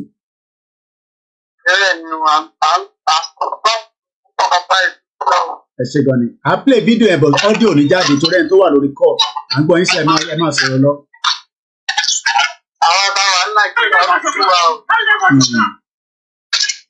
ẹ ṣe gan ni sà. kódà.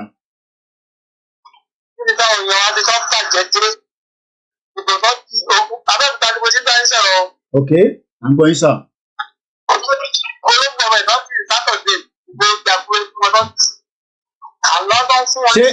ṣé local government election ẹ̀ ń sọ yẹn èyí tí Dàpọ̀ Abíọ́dún criminal tó ṣe criminal ń gbọ́ yín sà.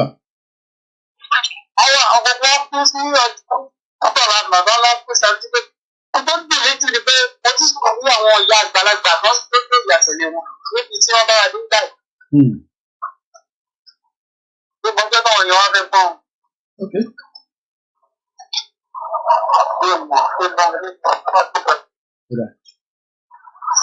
Okay. wọn náà ọmọjọ́ táwọn èèyàn wá fẹ́ gbọ́n àwọn èèyàn wá padà gbọ́n náà ni bọ́fẹ́ bọ́kọ̀ wá padà gbọ́n náà ni so ìkànnì méjèèjì ni ẹ ṣé gan ni sir ẹ ṣé gan ni thanks for the call. ẹ jẹ́ ká lọ sọ́dọ̀ Mr. Bíọ́dún àti wo fídíò again lẹ́ẹ̀kan sí kò sí point ká máa play ẹ jẹ́ ìyàn kan náà ti pè ẹ jẹ́ ká kọ́ lọ gbá Mr. Bíọ́dún tó pè tí mo ní kọjọ kọ́ má bínú pé kọjá ká kéde sọ̀rọ̀ torí network àwọn tó wà ní Áfíríkà nígbà míì òun ó máa ń play phone. mo kí ẹ̀yin èèyàn wa like I said we will run the next 1 hour so program yìí máa tán ní around 2 o'clock or before that. Mr. Bíọ́dún mo ti ń pè yín padà tí ẹ bá ṣì wà lórí line mo mọ̀ pé gbogbo àná la busy bí ẹnu ṣẹlẹ̀ sáré jáde lẹ fi pè mí ni alright I will leave you ẹ jẹ́ ká lọ sọ́dọ̀ brother wa bàbá wa uncle wa bàbá wa Michael àwọn náà ní nǹkan tó fi bá mi dá sí lórí eléyìí tá à ń bá lọ láàárọ̀ yìí. mo sì fẹ́ máa sọ̀rọ̀ nípa àwọn Irish but mo fẹ́ jẹ́ ká clear table mi pẹ̀lú àwọn calls tó ń wọlé ká tó lè máa padà síbẹ̀. ẹni tó bá ní kò kàn wọn no problem kò kàn ẹ́ tó bá yá gbogbo wa náà ló máa kàn kí nǹkan burúkú kó má kàn wá òun náà la ṣe ń pariwo Yorùbá nation. Yakubu mo kí ẹ mo kí gbogbo ẹ̀yin èèyàn wa mo kí gbogbo àyìn tí ẹ wà lórí ìkànnì náà ẹ má ẹ̀kú sú ẹ má ẹ̀kú rẹwà and ẹ má ẹ̀kú wà intimidated by many of these atrocities that is playing out in the lives of millions of Yoruba people ní wákàtí ẹ bá wa gbọ́ wọlé share button lẹ́ẹ̀kan sí. Now ẹ jẹ́ kí n sáré lọ sí Irish War of Independence bọ̀ká tó sọ̀rọ̀ lé lórí ẹ jẹ́ ká wo fídíò a lo fídíò yẹn láàárọ̀ yìí ẹ jẹ́ lọ mú fídíò yẹn wá so ká lè rí fídíò yẹn gbọ́ torí pé ọ̀pọ̀lọpọ̀ àwọn tí wọ́n were against the Yoruba nation struggle what I don't understand is that you also are enjoying something that people fought for people died for but right now you don't want to be involved because you are selfish ẹ̀yin ti ní passport ẹ ní láti lọ apply for visa láti Nigeria travel mọ́. So because of that reason, just reason it now with the ease availability of mobile phone, it is high time we enlighten Nigerians to record eventualities like this. One record the ṣe kó fẹ́ gba fóònù yẹn. One record náà la ṣe rí tọ́ba even if it was the 11 seconds we saw, they recorded it. But you can tell that the military also knew that they were recording, and that is the reason why they attacked them. And this is what is going on frequently in Nigeria. Mo lo video yẹn látòrí YouTube. Okay, I'm gonna do it this way. Àbọ̀rọ̀mọ̀ yẹn nísìn, wọ́n recorded náà ni. Tó o bá recorded, ní rí. It was because of the recording, that is why we saw it now. So, èyí tí ẹ sọ pé Republic of Ireland, I want us to watch this. How Ireland became bitterly divided. Ìyẹn kọ́ la fẹ́ wò. Mo lò kan láàárọ̀ mo like yẹn. Why Ireland split into the Republic of Ireland and Northern Ireland. Ireland and Irish joining the Union, the Irish War of Independence. What did the Republic of Ireland do during the Troubles? Ireland road to independence. Okay, maybe I can go ilé. In this video, Ẹ jẹ́ ká gbọ́ ilé. Torí pé ẹ̀yin èèyàn wa, ẹ̀yin tẹ́ wà ní diaspora, tẹ́ dẹ̀ wà learned, tẹ́ kàwé díẹ̀. Mr. Ọlọ́runwájú ní gbogbo ẹ̀ máa burst very soon. Ó ń rú gbogbo ni. Ẹ̀yin tí ẹ kàwé, tí Ọlọ́run fún ní ààyè pé kẹ́ kà, ẹ̀yin lẹ wá wà against the movement because of your own selfishness. Because ẹ̀yin ò fẹ́ kí ẹlòmíì gbádùn. Ẹ̀yin náà wà lára àwọn tó fẹ́ lọ Nàìjíríà. Ẹ fẹ́ bá àwọn ọmọ kéékèèké sùn. Ẹ máa fún wọn ní 20,000 naira. Ẹ máa sáré gbé wọn wọnú hòtẹ́ẹ̀lì kan tẹ máa gbà sí fún wọn. Even though àwọn ọmọ yín age mate wọn ní Republic of Ireland. And I'm not mentioning the Republic of Ireland. I'm talking to those of you in Canada, in America.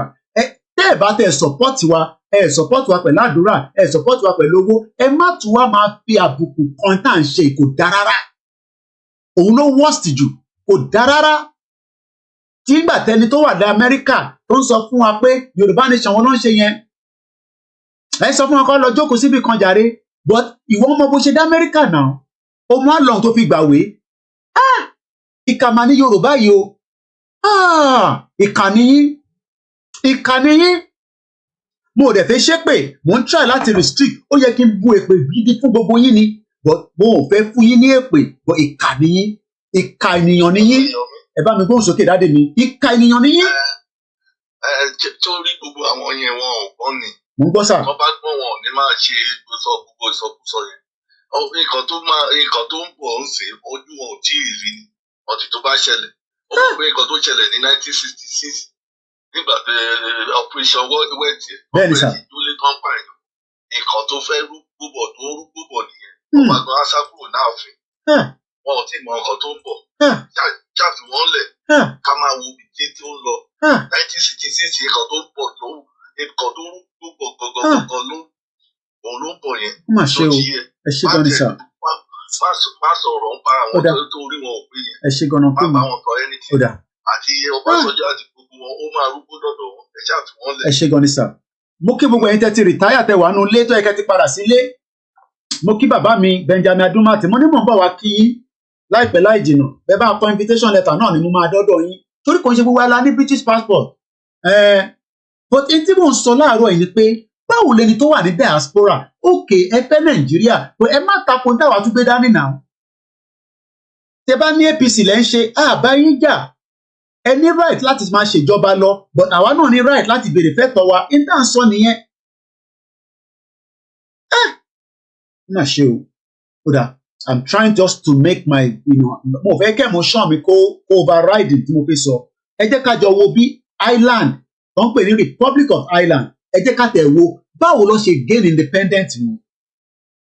But mo fẹ́ ká kọ́kọ́ gbọ́ fídíò yẹn ẹ jẹ́ ká jọ gbọ́ máa mute mic mi.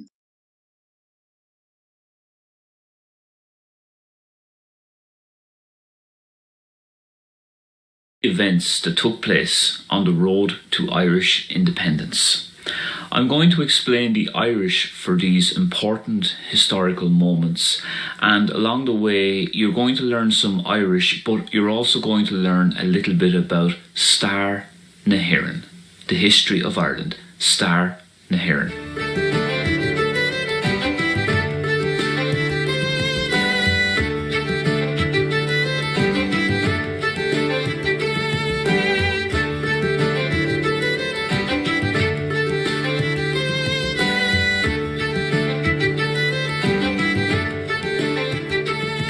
So let's start with the 1801 Act of Union. Before 1801, the United Kingdom just consisted of England, Scotland and Wales. But due to a series of violent rebellions that took place in Ireland in the 1700s, most notably the 1798 rebellion, the British wanted to bring Ireland under more control, and they thought that by making Ireland an integral part of the United Kingdom, they would achieve this. So from 1801, the country became known as the United Kingdom of Great Britain and Ireland. The Irish for the Act of Union is Acht an Aontais, Acht an Aontais, and Aontais on its own means union, Aontais.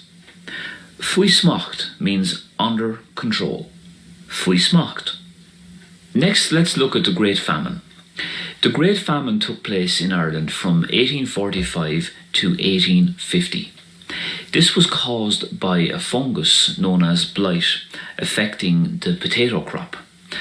The fungus in Irish is sometimes referred to as dove, which is the Irish for black, dove, because that's what happened. It made the potatoes go black.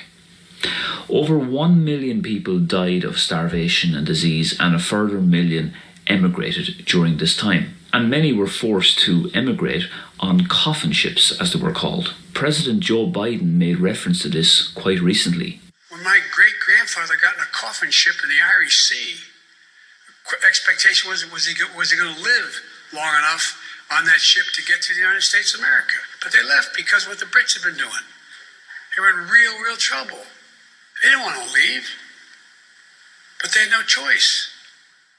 The Irish for the Great Famine is An Gorta Mór. An Gorta Mór, which literally means the great hurt or the huge hurt. It's also known as Druchail as well. Druchail, which means the bad life or the tragic life. An Druchail. The Irish for a famine ship is Long ó Hreimhse an Gorta. That literally means a ship from the times of hurt. Long ó Hreimhse an Gorta. Harla Imirka Olvor an Urshin. A huge amount of emigration occurred at that time. Harla Imirka Olvor an Urshin. In the late 1800s and early 1900s, Irish people began to seek home rule. Home rule basically means self-government. Torí mi kọ́ mo ní fídíò yẹn so mo fẹ́ kọ́ ṣe àlàyé díẹ̀díẹ̀ lé lórí. A ti gbọ́ nípa ìtàn yẹn díẹ̀, we've listened to a bit of it, and now it's getting to where Irish people now wants to be self-government, just like the Yoruba are counting for self-government today. Yes, we have run regional government, we have run military government, we have running democracy, but we also have the right to have a full autonomous independent country. Mo kí gbogbo ẹ̀yin tẹ́tí ṣetán ní abroad àtẹ̀yin tẹ́tí ṣetán ní Nàìjíríà ẹ jẹ́ pensioner tó yẹ kẹ́ ti máa gbowó nílé gbowó sanwó fún yín, but àwọn colleagues yín tí wọ́n ṣiṣẹ́ ní abroad bí àtọ̀dá àwọn opportunity láti exit bí 30-40 years ago wọ́n ń gba pension wọn. So eléyìí táwa náà ń pètò fún nísìnyí, mo kí Yami Bukola Ahmed, mo kí bàbá mi lẹ́ẹ̀kan sí Benjamin Adumati.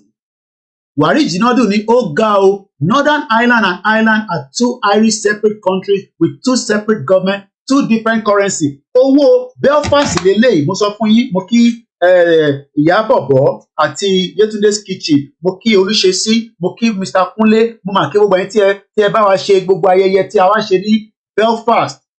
Níbi tí a ti land ní airport èmi àti Olóyè Ìgbòho àti Comrade Ṣọlá kò gbọdọ̀ kọ àtìyàwó wọn. Owó yẹn lélẹ́yìí, owó tí mo gbà lọ́wọ́ wọn lélẹ́yìí, kò ṣe wọ́n fún mi o, mo ní kó change ẹ̀ fún mi ni. This is their own pound sterling, Oyster Bank.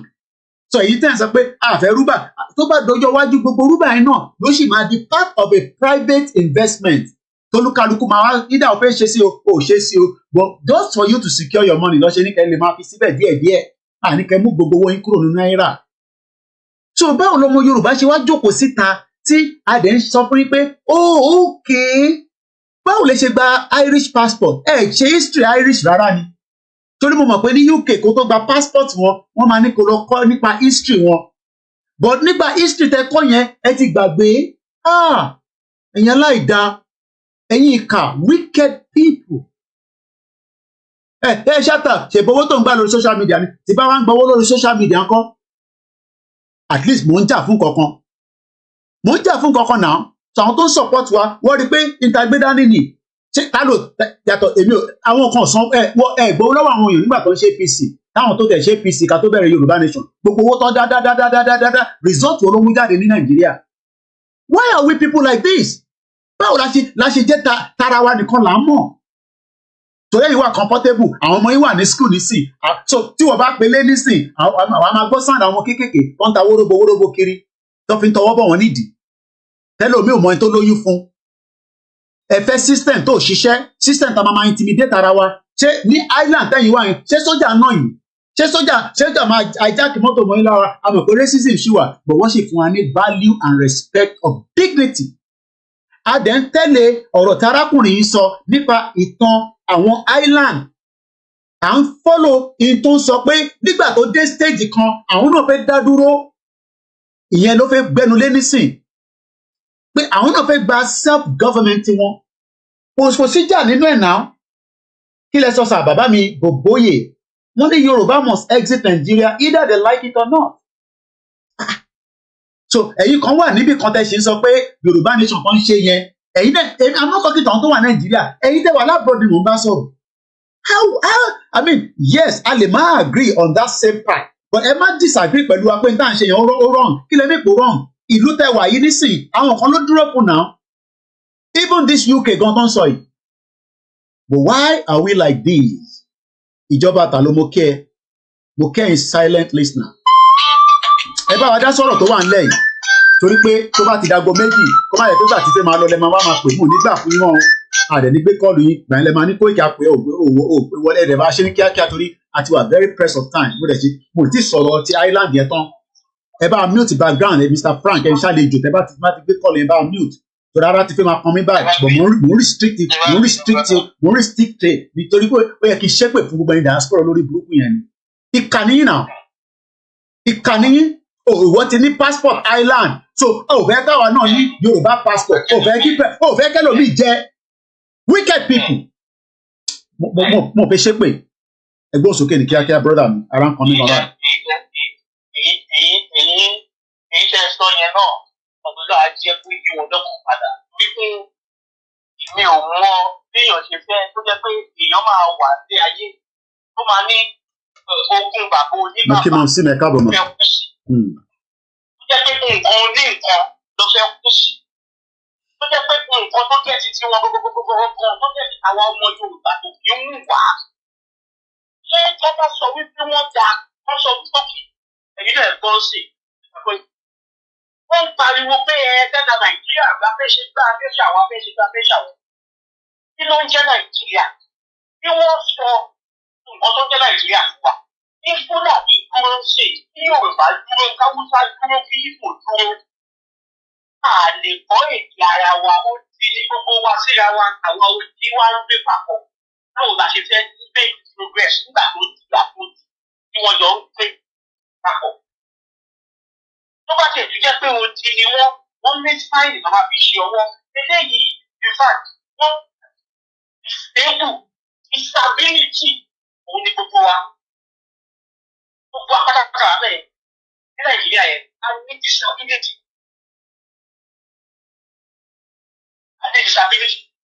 wọ́n pé a lè gbéjì ara wa yé a lè dá ṣe nǹkan fúnra wa wọ́n ẹ̀bù wa ṣe nǹkan ni. Àti ṣe kọ́kọ́ fúnra wa ó kọ́ dàbí máa wà lifeless ní lọ́rọ̀ Nàìjíríà tí wàá láfẹ́ kú sínú ẹ̀ kí ló wà nù Nàìjíríà tí Yorùbá ṣe yìí Mr. Koiki àwọn ọmọ Yíbò fẹ́ gbára wọn lé wọn tó ju èmi lọ́kàn mi àwọn ọmọ Yíbò fẹ́ gbára wọn lé ǹjẹ́ ni ẹ̀yin rí ìtọ́nú àwọn tó jẹ́ wípé olórí ilẹ̀ Yíbò mo kí bàbá lẹ́kìtì ẹ má bínú mo ṣe ń rí yín ní sà mo kí àwa ẹ má bínú brother mi mo kí bàbá lẹ́kìtì mo kí yín dáadáa sà màá send fídíò yẹn sí yín nísìn. àwọn àgbààgbà Yorùbá àwọn nìṣòro táwa nílẹ̀ Yorùbá àwọn àgbààgbà Yorùbá àwọn nìṣòro táwa nílẹ̀ Yorùbá nítorí pé bá ṣe ń fà á bẹ́ẹ̀ bá bàbá yìí já wálé bá ṣe ń gbé sókè bẹ́ẹ̀ lọ ń já wálé orí pé kí ni ẹjọ́ kí ló kan láìfù fámìlì Koiki pẹ̀lú fámìlì tèmi. Báwo ni àwọn méjèèjì ṣe sọ wípé láti fẹ́ gba millions of Yorùbá lẹ̀? Àwọn ní pé fámìlì Tinubu tó jẹ́ ẹyọ kan a máa fa ọ̀tá wa wálẹ̀ nítorí selfish interest fífi wọn. Nítorí pé wọ́n ń dárò inú ẹbí wọn nìkan wọn ò nínú ẹbí Yorùbá. Wọ́n wò wá bí ẹni pé àmọ́ nǹkan tá à ń ṣe. èyí tó tún wá dùn mí jù òun ni pé àwọn tó wá wà ní ìta wọ́n wà ní ìta tó jẹ́ pé a wà ní diaspora kò yẹ kó tí èèyàn kan báyìí tó máa wà yìí ti pé tí Yorùbá ní òmìnira tí Yorùbá já dúró ẹgbẹ́ Ireland ta wọ̀ báyìí wọ́n wà lára UK tẹ́lẹ̀ tí tó ń gbà wá lẹ́rú ẹrú ìṣe kúrò lára UK ẹjọ́ ṣáyé wọn bàjẹ́ ṣáyé wọn ò ní ìtumọ̀ ni àbáyé wọn bẹ̀rẹ̀ sí ní dáàsì wáyé jẹ́ kí wọ́n máa create fear of unknown fún wa wáyé jẹ́ kí n create fear of unknown wípé pé a lè dá dúró wáyé tí a lè dá dúró ṣé a kì í ṣe Yorùbá tó tún ti gbé Nàìjíríà ṣé a kì í ó ṣe jẹ́ pé pákí là ń jẹ ṣé a tọrọ jẹ nu ó jẹ́ bómi là ń mú gbàgbà wà ní Yorùbá ṣé a tọrọ jẹ ni Irish yẹn potato làwọn bíbí yẹn fi survive life wọn under British rule wọ́n máa ń sọ màálí nǹkan táwọn Irish ṣe fúnra wọn òun la sì máa ṣe ìgbẹ̀yìn ká tó tara wa torí mo tún gbọ́ táwọn kan sọ wípé tí Igbo bá máa lọ ó máa lọ àwọn tó kú jẹ máa dúró sí Nàìjíríà wọ́n ń lo kíní ẹlọ́kọ̀ ní tiẹ̀ wá tó tí Igbo bá tiẹ̀ wá lọ lóòótọ́ àwọn Yorùbá ò gbé gbèsè mọ́ àwọn Fúlàní yìí wọ́n ti tira wọ́n lẹ̀ ṣé wọ́n wá ní pé kí Yorùbá àti Fúlàní kó máa ṣe Nàìjíríà lọ yàgbá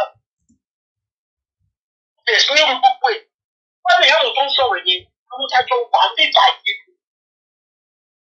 ó jẹ́ pé wọ́n ń lọ bí iṣẹ́ wọ́n ń dé àwọn èèyàn ń pè wọ́n pípọ́ fáwọn lówó wọ́n fẹ́ lòbí lòwú fún ṣé ẹ̀yin ò gbàdúrà àwọn jẹ́ ìfún lówó ẹ̀yin ò fẹ́ káwọn ọ̀rọ̀ wọn kò ṣẹ ẹ̀yin fẹ́ káwọn tí wọ́n gbé ìgbàyé rọ̀ nítorí pé mi ti wà bí ẹ̀yin ṣe ẹ̀kọ́ tó wù ẹ̀yin ṣe ẹ̀kọ́ tó wù ẹ̀yin fẹ́ káwọn tó wà ń bẹ̀yẹ wọ́n ní ayé àti báwo is that not wickedness?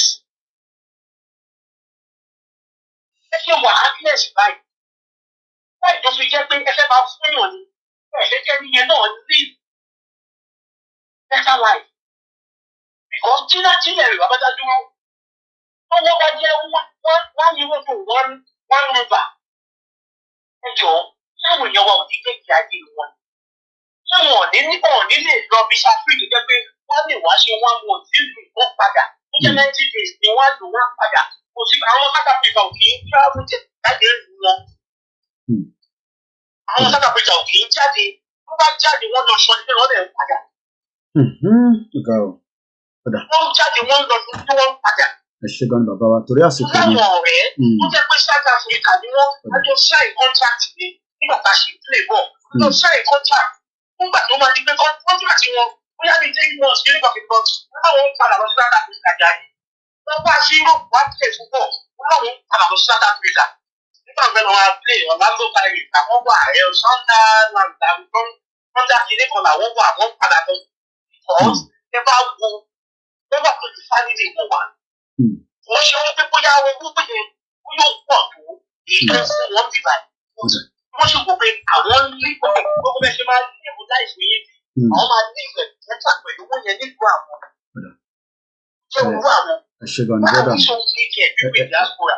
ẹ jẹ́ àfáwọn ẹlòmíràn láàyè ẹ ṣe gan mo kí brother mi Frangido mo fẹ́ òbí àmọ́ lè gẹ́ẹ̀tì bàbá wa lẹ́kìtì ẹni tó ń pè wá ẹ bá wa ṣe sùúrù ẹ jẹ́ káwọ́ bí a lè gẹ́ẹ̀tì bàbá lẹ́kìtì mo fẹ́ gbọ́ opinion wọn lórí àwọn diaspora àwọn diaspora tọ́lọ́n bá kò ní bàjẹ́ fún bàbá yìí tí bá ṣe ń pè tí ò ń jẹ́ mi ọlọ́run máa jẹ́ ká rí pẹ́ bàbá mi torí ọkàn mi ọ̀pọ̀lọpọ̀ ṣé mọ̀ pé nígbà tí a ní sọ̀rọ̀ yẹn lọ títí débi pé káwọn èèyàn máa pé akàn ẹ̀rọ nígbà tẹ pè nígbà yẹn ní ká bẹ̀rẹ̀ tẹ ní DSS ń bọ̀ wá gbé yín o ìmọ̀ntẹ́ bá gbé bàbá lẹ́kìtì ṣé mọ̀ pé ó ń kú mi kan rí fídíò yẹn a ní sọ túmọ̀ torí káwọn èèyàn máa rò pa Ọlọ́run ti ní pé àwa kọ́ la máa jó bẹ́ẹ̀ tó àwa lá níbẹ̀ ọ̀nkú mi yẹn wọ́n wá rí fídíò yẹn nínú gúrùpù wọn wọ́n ní ta ló àwọn tẹ̀ rò pé bàbá Èkìtì pé ta ló jẹ́ bàbá Èkìtì àwọn dẹ̀ mọ̀ mí through another person kan ni wọ́n wá wà worried gan pé wọ́n wá sáré pẹ́ nìyẹn pé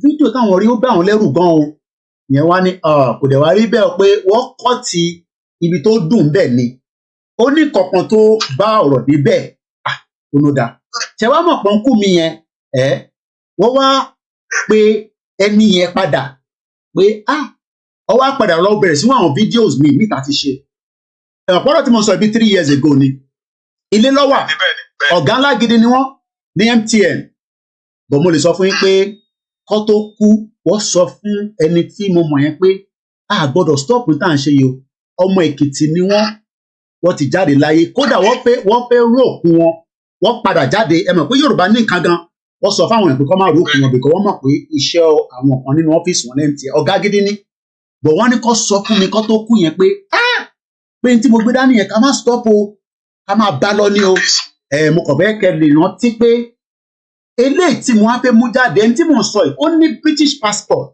bọ́nú Nàìjíríà ló ń gbé kódà nígbà tí ó lọ bá àwọn Tinubu nǹkan kan kákọ́sì wọn ní tó lè jẹyàn olóhùn lè jẹyàn tó bá lè jẹyàn tó bá lè ṣe kí kò lè join politics o ibẹ̀ kọ́ la fẹ́ lò bàbá lẹ́kìtì àwọn diaspora ní tí mo gbọ́ lè ní ó bà mí nú jẹ́ gan-an wọ́n ní àwọn kan wà ní kò ń ṣe island kan lọ́wọ́ but island ni wọ́n fi ṣe imac fún mi láàárọ̀ pé wọ́n ní ìjà tá à ń jà lórí social media táwọn tó máa gba country lélẹ̀ ibẹ̀ kọ́ la fẹ́ lò but tí tó ń sọ ni pé wọ́n ní Yorùbá nation làwọn fẹ́ Yorùbá nation ló ń fẹ́ bàbá lẹ́kìtì báwo làwọn tó jẹ́ diaspora báwo la ṣe wá dé stage pé ẹ bá mi ṣàlàyé ọ̀rọ̀ yẹn ó ti yé ibi tí mo fẹ́ mọ́rọ̀ lọ kí ló dé tí diaspora tó kúrò lẹ́kìtì Logun state ní Ondo state ní Kwara state tó lọ hustle ní abroad dé yàtọ̀ sí abroad ṣẹ́rẹ́ abroad gangan ni pé kíyàn wà ní Europe torí yẹn ló ní sanity díẹ̀ Africa táwọn èèyàn wá ń lọ wọ́n kàn ṣe rí as an option ni but ó sì better ẹni tó wà ní Libya lẹ́kọ̀ọ́ bungalow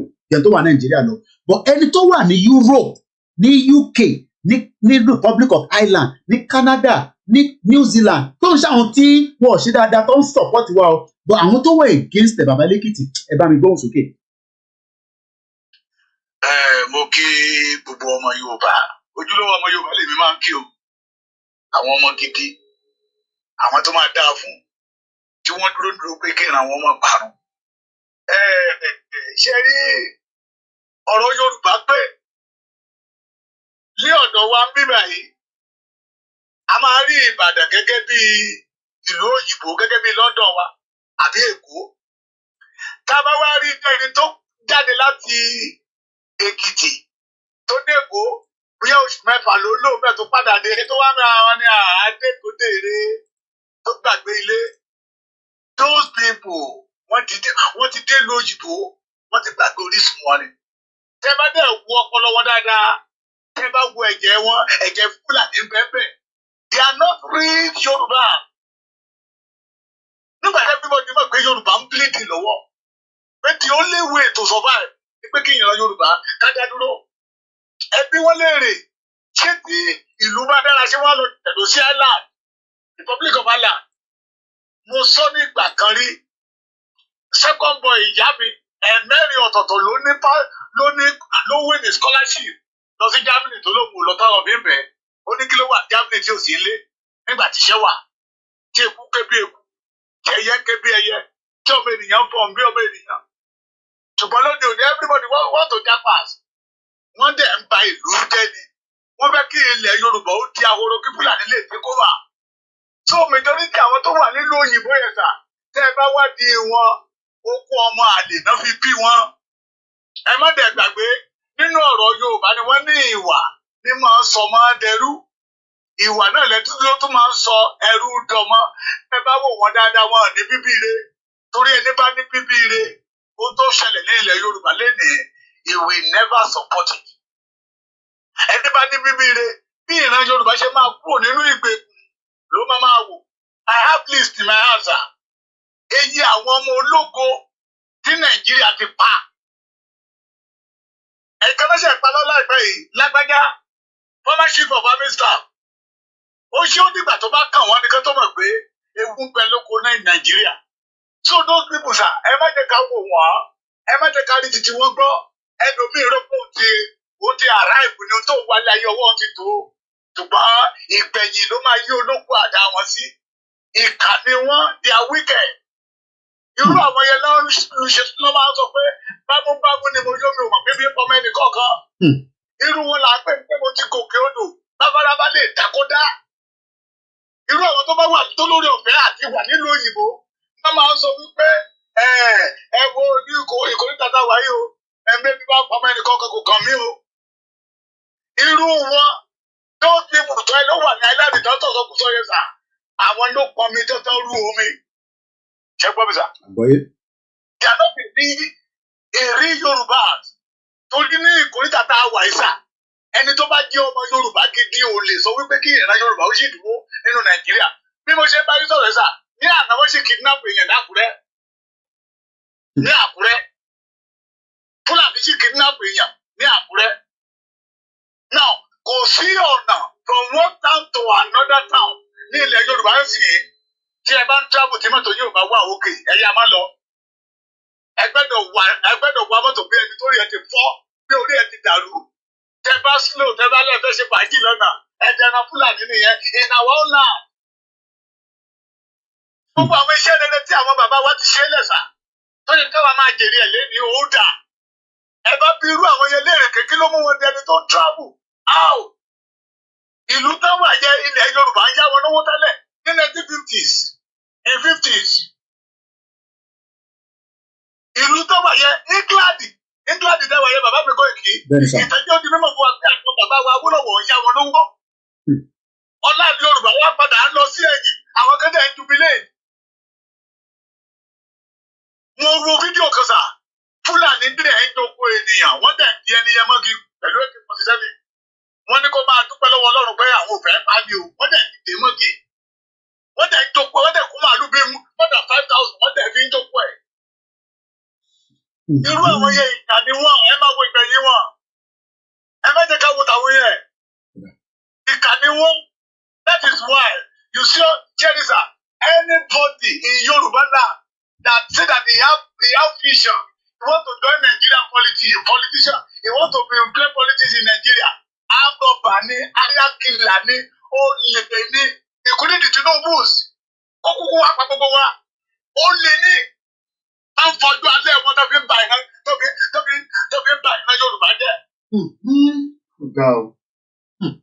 Ọjọ́ alẹ́ wọn wọ́n fi ń bá òwúrọ̀ ọ̀pọ̀lọpọ̀ ọmọ Yorùbá jẹ́ lẹ́ni. Nígbà ayé títí wọ́n sà tẹ́ ẹ bá sí ọmọ tó wọ yunifásitì you will start to jubilate. Bẹ́yẹ òṣìṣẹ́ bọ̀tí lónìí tọ́mọ yẹn bá ti wọnú yunifásitì ayọ̀ bí ọdún kan nígbà tọ́mọ yẹn bá wá jáde náà wá di ìbànújẹ́ ẹ̀ṣẹ̀ tó kọ́ ọmọ lọ́ba kọ́ ayẹ́tẹ̀sà. Tí òkú nìyẹn fún ìran Yorùbá the plan of the Fulani to turn all the Yorùbá to Almanjeri sà ní ilẹ̀ Yorùbá lẹ́nìí kò ní dá fáwọn tó wà lálẹ́ tó ní pé orí ẹ̀dínwó tó la fẹ́ gbà o. Ikú gbogbo náà máa kú. Ìṣẹ̀dálẹ̀ Yorùbá tá a fi ń jìyà lọ́wọ́lọ́wọ́ tọ́lọ́wọ́ dáwà pẹ̀lú ìyá máa jẹ́ ọmọ àbíyá jẹ́ wọ́n. Tẹ́ bá lọ sí every bus stop in Yorùbá lẹ́nìí we have different of category system of alágbe. Ṣé gbọ́ mi sà? Ẹlòmíì tó bá bá yín ní bus stop sà tó bá bẹ̀rẹ̀ àdúrà yìí tó ń dá wákà àdúrà yìí sà ní mọ̀gbà tẹ́ máa kí wọ́n bọ̀ àpò tẹ́ máa fún. Every blessed day ni o. Ẹlòmíà ní ẹjọ́ tó lọ́wọ́ yìí tíjẹ látàná ni. Ẹlòmíà lọ́mọ olówó àlọ́sípítù. Ẹlòmíà ní ilé lánàá báyìí òjò kọ́rọ̀ ládùúgbò wọn ó dẹ̀ kó gbogbo ilé wọn kalẹ̀. Different category nínú Yorùbá fi tọ̀rọ̀ bára lébi. It is because wọ́n ti bà ayé Yorùbá jẹ́ kọjá ìpìára. Ohun tí àwọn ọ̀jẹ̀lú ìdẹ̀fẹ́ sọ wá dà nìyẹn kí gbogbo wa ká di alágbe ká mọ̀ wúlò fúnra wa mọ́. Kí ilẹ̀ wa ká máa ṣẹ́rú lórí ilẹ̀ wa. Tí àwọn bá ní bíbí ire ọmọ tá a bá bí ire sà yóò bá ní pé ọmọ àlè ní fọwọ́ òsì ìdúwèlé bàbá ẹ̀. Tí wọ́n bá ní bíbí ire wọn ní máa gbèrò ó tó ṣẹlẹ̀ ní ilẹ̀ Yorùbá lọ́wọ́lọ́wọ́ ìkókó máa kọ̀tínú. Mo fẹ́ di kíní kan sí yìí sì. Mo ti rí. Mi mọ̀ bóyá jí. Àti àmójúṣọ́ ẹ̀ nísìnyí ẹ máa sọ ọ́. DSS officer tó ní ká máa múra another ogun pẹ̀lú another terrorist group tí àwọn Fúlàní tún dá kalẹ̀. The worst part of it sir. Ẹ béèrè inú mi dùn pé you have everybody all the states in Yorùbá land Ogun state Lagos state Ọ̀yọ́ Ọ̀ṣun Èkìtì Kogi ni Delta dé ní Kwara state. Ẹ béèrè wípé àwọn Fúlàní wo ló ń wọ ilẹ̀ Yorùbá lẹ́jọ́jọ́ pẹ̀lú trailer they are youth boy young boy sir young boy now rush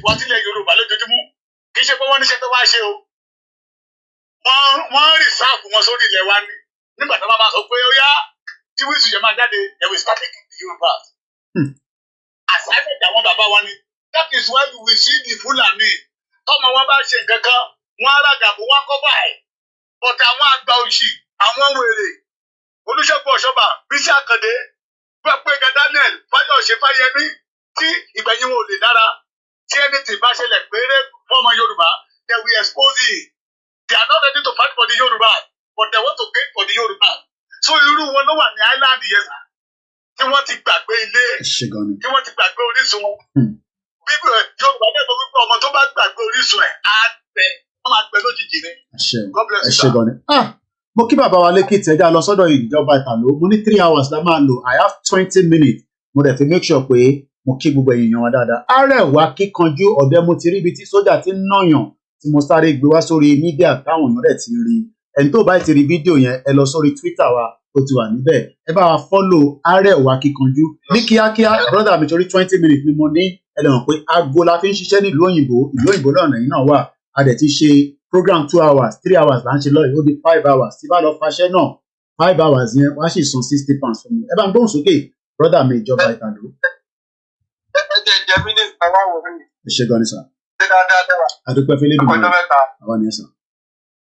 Tẹ́tẹ́ sọ yẹn kò ń ṣe ìsìn kò ní orú àwa yìí kò ní òṣùpá because ṣẹ́rọ orú àwọn báyẹn gbàtà àwọn kọ́ dé ta dé ìlú yìí wọ́n pọ̀ láàbúrọ̀dù ẹ má sọ ọ̀pọ̀ kò ń ṣe wíwá pé island nìkan ni wọ́n pọ̀ ní abroad tó yẹ pé ẹ bá dé ẹ máa mọ̀ pé how wicked ẹ jẹ́ kí n generalize as Nigeria tẹ bá dé sí ìlú òyìnbó how wicked they are ó ní pé wọ́n máa sọ pé ẹ̀yin kàn déédéé ẹ̀dẹ̀ fẹ́ níwèé ẹ̀yin ò mọ̀ yàtá ti jẹ́ àwa ti sun ilé ẹran àwa ti ṣe báyìí àwa ti. ìmọ̀ máa béèrè lọ́wọ́ pírí ọ̀dẹ̀ pé so gbàtẹ́ yìí ti jẹ orú ìyàbá yìí so definitely àwa táwa ń dé sí ẹgbẹ́ ká tún go through the same process lẹ́pẹ́ ẹ̀yìn ìyàtẹ́ yìí ti jẹ òun náà lẹ́fẹ́ kí àwọn tó ń dé sí ìyá yìí náà lẹ́fẹ́ kọ́ máa jẹ. so tábà ní pé ká máa rò báyẹn ìyàtọ̀ ẹ̀kọ́ wọn jẹ kúrò Nàìjíríà òun náà ìsìn expect pé kó continue Nàìjíríà so that tó bá padà sí Nàìjíríà yìí náà wọ́n ìsìn wọn máa intimidate wọn wípé àwọn ìdí lọ́wọ́ so wọn ò ní ìròyìn dáadáa kan pé kò yẹ kí ayé kó máa rí lọ báyìí o pé ìlú ìbò táwọn ti ń bọ̀ kò sí gbogbo yẹn wọn ò ní ìrònú yẹn lọ́kàn wọn ò dẹ̀ fẹ́ kó wà ẹ bá dẹ̀ wá sọ fún ọkùnrin ká bẹ́ẹ̀ ẹ tó wọ́n kòwé ẹ máa di ọ̀tá wọn náà sì sọ jẹ́ pé mi ò keep friends because èrò wọn ó wà very ó ti wà tó pọ̀ jù àtàwọn máa máa rò pé ṣé àpẹẹrẹ lẹni yìí wà tó jẹ́ pé ìrònú tó máa rò gan ìrònú ẹ̀gán tó wọ́ọ̀sì ju àwọn tó wà nílé lọ. Láti sọ ẹ máa rí pé àwọn míì máa jẹ́ a máa kúrò bíbá yìí tó jẹ́ pé ẹ máa rò pé èèyàn gidi ni wọ́n tó jẹ́ pé wọ́n máa dán di politician Nàìjíríà tó jẹ́ pé wọ́n worst. Kò sí yàtọ̀ o pé kán lọ pọfẹ́rìṣì àwọn èèyàn wọn kán ọ̀fẹ́rẹ́sì àwọn èèyàn wọn olùkọ́ tó wà lọ́kàn wọn pé nǹkan tí àwọn ti pass through wọ́n fẹ́ káwọn èèyàn kan tó pass through dọ́pù ẹ̀ olùgbogbo nǹkan tó jẹ́ pé ó wà lọ́kàn wọn. Ẹ má jẹ́ ká wo àwọn yẹn wọn ò ní nǹkan tó fẹ́ ṣe tó pé life of pressure yẹn òun náà fẹ́ kí ó continue so àwa ní ká gbé tó ṣe àwọn nǹkan tá a fẹ́ ṣe nǹkan tá a bá ní pé ká tó ta àwọn yẹn wọn ò tí ì rárá wọn chocolate wọn fẹ́ rán yàn. Ẹ ṣé gan sir. Thank you so much. Ẹ ṣé gan. Bó kí gbogbo ẹ̀yin olólùfẹ́ wa lórí ìrìn àjò yìí akí àwọn tí wọ́n wà against ẹ̀ náà wọ́n ní ká fi mí sílẹ̀ Ọlọ́run àṣèdájọ́ gbogbo wa ìyẹn ìkan ẹ já lọ sọ́dọ̀ kọ́là wa níbí báyìí ṣe fẹ́ bá a dá sórí ètò ní màmá wa ṣe fẹ́ dá sórí ètò ní mà. Mo wà lórí program grandma ẹ jẹ́ ń ṣe tán kí n pè yín ẹ má bínú sí mi màá pè yín tí bá parí program in 15 minutes màá pè yín grandma. Ọ̀dà ìlú náà ẹ̀yin grandma mi tẹ bá ń jáde ẹjọ́ àwọn báàgì yìí tẹ bá ń gbé lọ sí ọjà yẹn so are very careful grandma wa kan ní almost 3-4 weeks ago nísìn àwọn olè tó ti wà ní UK ṣe ni wọ́n gbé gbogbo báàgì yẹn lọ àti kí àti gbogbo ẹ̀ mo sọ pé mo nílé gba kọ́ púpọ̀ mọ́ torí pé àsìkò mi ti wà extremely out of time, but màá kọ̀ fún 1 more 2 I think méjì lẹ́yìn ilé ẹyọ kan and that will be it. Eléyìí náà láti Dublin ni ẹ ti ń follow program ẹ bá mute background ẹ ti wọlé ẹ gbọ́n sókè. Ẹ káàsán ẹ kú iṣẹ́ gbogbo gbà ẹ wo gbogbo tọwọ́tọwọ́ kí yín o ẹ bá mi kí mọ́mí ẹ bá mi kí ìyàwó àtàwọn ọmọ Ọlọ́run tó bá mi dúró tì í gbọ́kọ̀ níṣẹ́ mi yín ṣe gbọ́. Ẹ wo mi ò ní fẹ́ gbà yín lásìkò púpọ̀ ṣe ebi kàn béèrè pé at this stage tí a wà yìí ẹnikẹ́ni tó bá jẹ́ ọmọ Yorùbá lóòótọ́ o ẹni gbé àtúbá wà ní àgbáyé tí ò bá support the freedom Yorùbá nation or freedom ilẹ̀ Yorùbá ìkàyé àtọ̀run ni ó dẹ̀ máa jẹ̀yà ó máa jẹ̀yà yẹn ó máa jẹ́ tọmọtọmọ ni because nǹkan tó ń ṣẹlẹ̀ gbogbo wa lárí àti àwọn àgbààgbà náà tó ṣe bí ẹni pé kò gbà wọn tó rò bóyá àwọn gbélé ayé tó dáa àwọn náà bímọ síbẹ̀ ẹ jẹ́ kájọ máa wò ó àwọn nìyẹn Ọlọ́run nìyẹn pẹ̀lú mọ̀ pé Ọlọ́run á ṣèdájọ́ gbogbo wa ṣá ẹ understand so ẹ ṣe bọ ẹ kúṣẹ́ thank you so much Ọlọ́run ṣọ́ dàbọ̀ sá. Bàbá wa tó pè wọ́n wá láti Dublin nígbà tá a ṣe rally wọ́n náwó wọ́n nọ́ra ẹ jẹ́ lọ sọ́dọ̀ grandma mi kan náà èyí mọ́mì mi mú kí àwa Margaret Edo mú kí gbogbo ẹ̀yin tí ẹ wà ní Edo àti Delta ẹ bá mi gbóhùn sókè ìyá mi dáadáa Comfort Ológunjà Ọlọ́run àjẹ́ máa rí yín pẹ́ ẹ bá mi gbóhùn sókè mà. Àmì o ẹ fi iṣẹ́ ó kí gbogbo ọmọ Yorùbá. ó ń gbọ́ yín káàkiri mà. Actually mi ò fẹ́ contribute bẹ́ẹ̀ ọ̀rọ̀ tí brother wa láti Ireland sọ yẹn ó ṣe ni láàánú nínú ìtẹ́mi bí ìwọlé nìyẹn. A lot of our people wọ́n ṣe wà káàkiri nìyẹn. Tí wọ́n rò pé nǹkan tó ń sọ yìí pé kò kàn wọ́n àwọn tó ń ṣe Yorùbá nation bóyá wọ́n waste time ara wọn. Àìláròjinlẹ̀ ni wọn ò dẹ̀ ní ẹ̀mí àánú nínú. Wọ́n ní àwọn tó ti gòkè odò ní wọn ò kọ̀ bí afárá já. That's their attitude. Amẹ́ríkà tẹ́lòmíì ń gbé. Ìlú UK ló colonize Amẹ́ríkà tẹ́lẹ̀. Tí Amẹ́ríkà ò bá gba independent abẹ́ UK náà ìmọ̀ wà wọ́n ìmọ̀ máa ṣe ẹrú wọn. Some people they stood and fought a good fight. Ǹjẹ́ pé ní èdè àwọn èèyàn sá lọ síbẹ̀. Same thing Ireland. Ó wà ń bì nígbà tí àwọn ará tó pọ̀ báàgì ìlú ẹ̀ tó bọ̀dù ẹ̀ it was terrible. Ó tó di pé Bill Clinton tó wá dá sí tí everything settle. So tí àwọn èèyàn wa ò bá lè ronú it's so sad. Pé let us come together and fight this cause once and for all. Tí ẹrú Fúlàní la fẹ́ máa ṣe. Can't we think? Can't we be reasonable? Ọmọ Yorùbá ìgbà míì ti máa wo ibi tí àwọn ọmọ Yorùbá ṣe ń ṣe ó dẹ̀ máa ń bà mí nínú jẹ́ pé ṣé Yorùbá náà nì ṣé Yorùbá lè lé ìṣá tí ìyà ń jẹ àwọn èèyàn wa tí wọ́n ń pa owó tí wọ́n ń gba ilẹ̀ wa. I saw a video I wasn't too sure whether from your platform tí àwọn Fúlàní wọ́n dẹ̀ kó wọ́n lọ sí oko yẹn wọ́n dẹ̀ fi iná jó gbogbo ẹni yẹn they turn it down. Gbogbo tí èèyàn ṣe for a whole 1 year labour. Ẹ̀mí abẹ́ Nàìjíríà yìí tẹ̀lé fẹ́ wà. And it's so sad nígbà tí mo wo program Àròlé 1010 lánàá. The way tí àwọn nǹkan kan tó gbé jáde nípa Ọ̀ọ̀ni. Tó bá yẹ kó mo lè rí Ọ̀ọ̀ni face to face. Mi ì mọ nǹkan tí mo lè ṣe fún. Pé why tí àwọn èèyàn wá fi burú tán báyìí? That you took a lot of money like this. Àwọn majority àsọfù wọ́n jìyà. Olóòlọ sí Ọ̀jájá mọ̀. Ta ló lè afford àti lọ ra nǹkan ní Ọ̀jájá mọ̀ àti Ọ̀jájá mọ̀? Tí sọ̀rọ̀ security bẹ̀ mọ́mì táwọn tó wà ládùúgbò yẹn gan lè gbé bẹ̀ pẹ̀lú security tó wà ńlẹ̀ báyìí nílẹ̀ Yorùbá lẹ́kìtì tó ń jiyàn gbò. Àbí lóńdó dẹ̀ lọ ti ṣe. Wọ́n pa Olúfọ́n ọba Ifọ̀n first class ọba Ọ̀ọ̀ni ò sọ a word. Ó wá lọ sí stupid Ọ̀jájá park. What for? These are the people tí wọ́n ti Tinubu ti báyìí o. Kí Yorùbá nation wọ́n lè shut wọn up. These are the people. Ara wọn lè rí náà káàkiri. They are APC people.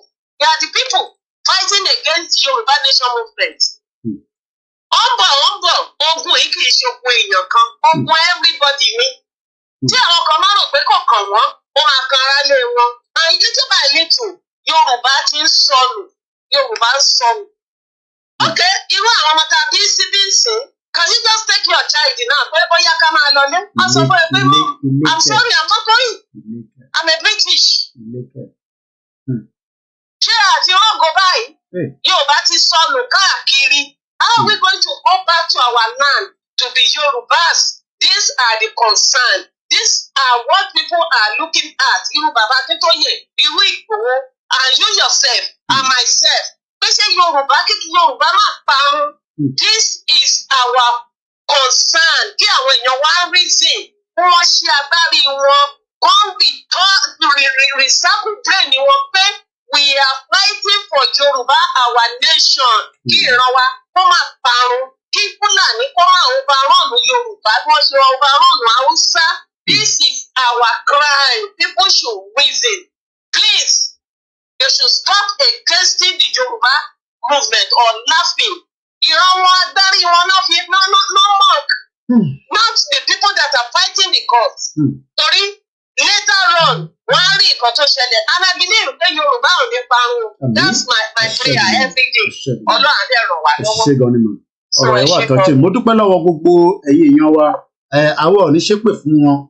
A gbà pé bí Elédùmarè bí ó ṣe ṣọ̀nà tí wọ́n ní. Gbogbo àwọn kọ́ńtì tẹ̀ ń rí níwájú yìí pátá títí kan Amẹ́ríkà gbogbo kọ́ńtì tẹ̀ ń wò níwájú yìí ẹ̀yin tẹ̀ wà lórí screen 1776 l'Amẹ́ríkà gbara wọn kúrò lọ́wọ́ Britain.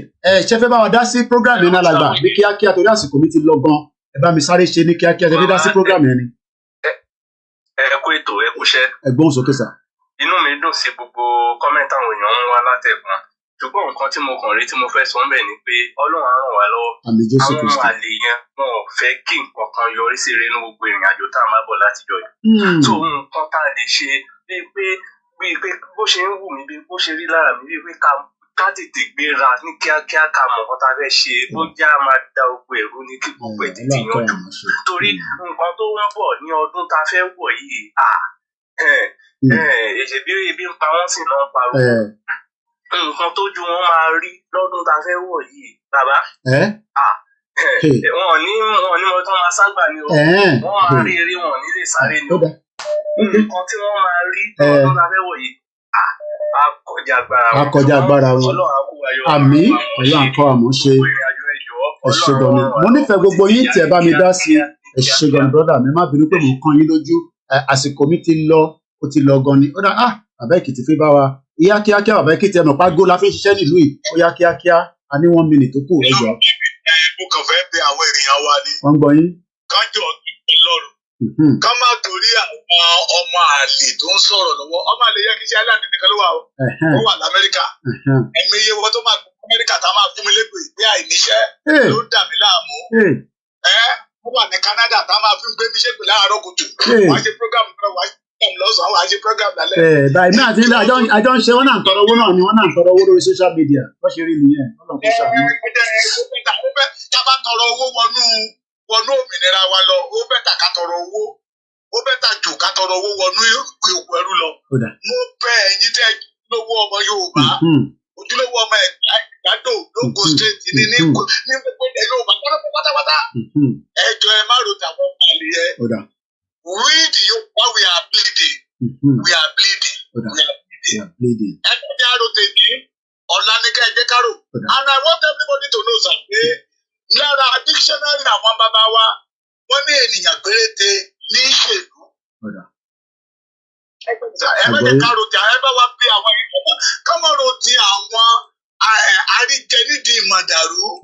Bámúbámú ni mo yọ ọmọ ìbí pọmọ ẹlòmíì tó jọ torí Ọlọ́run.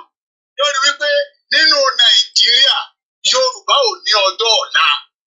Nínú Nàìjíríà today this Bola Ahmed ó ti create àwọn armed robbers surround ara ẹ̀ káàkiri gbogbo ilẹ̀ Yorùbá. They must not continue. Please let us deliver our land. Ẹ má ro tàwọn ọmọ àlè yẹn. Ẹ ṣe ní bàbá. Bàbá Èkìtì ní let us deliver ourselves ká má ro tàwọn ọmọ àlè yẹn kẹrí pé program ti ọ̀sán yìí ó lọ bó ṣe jẹ́ pé mo kí gbogbo ẹ̀yin tẹ́ wà lẹ́nu iṣẹ́ tí Ọlọ́run bá tún fún wa ní okun àtagbára àwọn tó máa jáde ní ìgbà tí a bá parí àdúrà tá a máa ń ṣe nírọ̀lẹ́. Mo kí gbogbo ẹ̀yin tẹ́ wà lórí Twitter space, gbogbo ẹ̀yin tẹ́ dá sí, mo kí yín o. Màmá dáadáa Alájà Adéyàt Ọdẹ́wálé ní gbogbo àjà lọ́hùn, mo kí yín, ẹ bá ń kí gbogbo àwọn kàjá. Mo kẹ́yìn tí ẹ wà ní gbogbo borderline, mo kí Bàbá Lẹ́kìtì, mo kí Yorùbá World Media, mo kí Dr. Zabi, mo kí Yèyé Dára, mo kí Ọmọlúkà, mo kí gbogbo àwọn medias wa tó ń ṣiṣẹ́ takuntakun. Èmi náà ni olólùfẹ́ yín, àbúrò yín, ẹ̀gbọ́n yín tí à ń mọ̀ ní Koikimedia. Ẹ tẹ̀lé wa ní gbogbo platforms wa. Peter Pan, ọwọ́ mi lókè o, mo kí ẹ̀gbọ́n ni, mo kí àwọn Biafra tó darapọ̀ mọ́ wa. Don Kelvin, mo kí ẹ. Silver Badmus, mo kí ẹ ń bẹ̀. Mr. Kayode 2621, mo kí Aláwù Bàbá, mo kí ẹ èyí tí wọ́n ń pè ní Ògúnmọ́lá. Mo ní gbogbo bàtí a bá ti wálé, àjọ máa lọ jẹ àmàlà àtẹ̀gúnfẹ́ ni. Màmá rán mi létí, èmi náà máa rán ẹ létí. Thank you so much to every single one that have joined again. This is the second program for the day. There might be a third one or not, I don't know yet. Mo kí gbogbo alẹ́ nǹkan sí. Kò ní sú wa, kò ní rẹ̀ wá. Anthem ló máa jáde lẹ́yìn eléyìí tí àtijọ́ sọ ní bíbá. Ẹni tó bá mọ̀, ẹ jẹ́ ká jọ kọ́. Gbogbo yín pátá ni mo kí o. Mo kí bàbá Akíntóyè dáadáa. Ọbẹ̀ Elédùmarè ajẹ́kẹ̀ kó wa délẹ̀ lérí. Ìgbòho òòṣà, èmi àti ẹ̀ a sọ̀rọ̀ lánàá. Mo ti send message wọn láàárọ̀ yìí. Àlàáfíà ni bàbá wà. Mo kí àwọn ìyàwó wọn, mo kí àwọn ọmọ wọn. Mo wá kí gbogbo ilẹ̀ Yorùbá pátá. Àwa ò ní bú ọba ní bíbá. Àmọ́ èèyàn ọba wa ẹ dìde, ẹ bá wa dá sọ̀rọ̀ tó wà nílẹ̀ yìí. Torí ọ̀rọ̀ tó wà nílẹ̀ yìí kó má lọ di wàhálà. Mo kí Ọlá Micro. If I didn't mention your name, just know that I love you all and my name remains the same. OLAYOMI KOIKI. Koikimedia, bringing the world closer to your doorstep. Bye for now.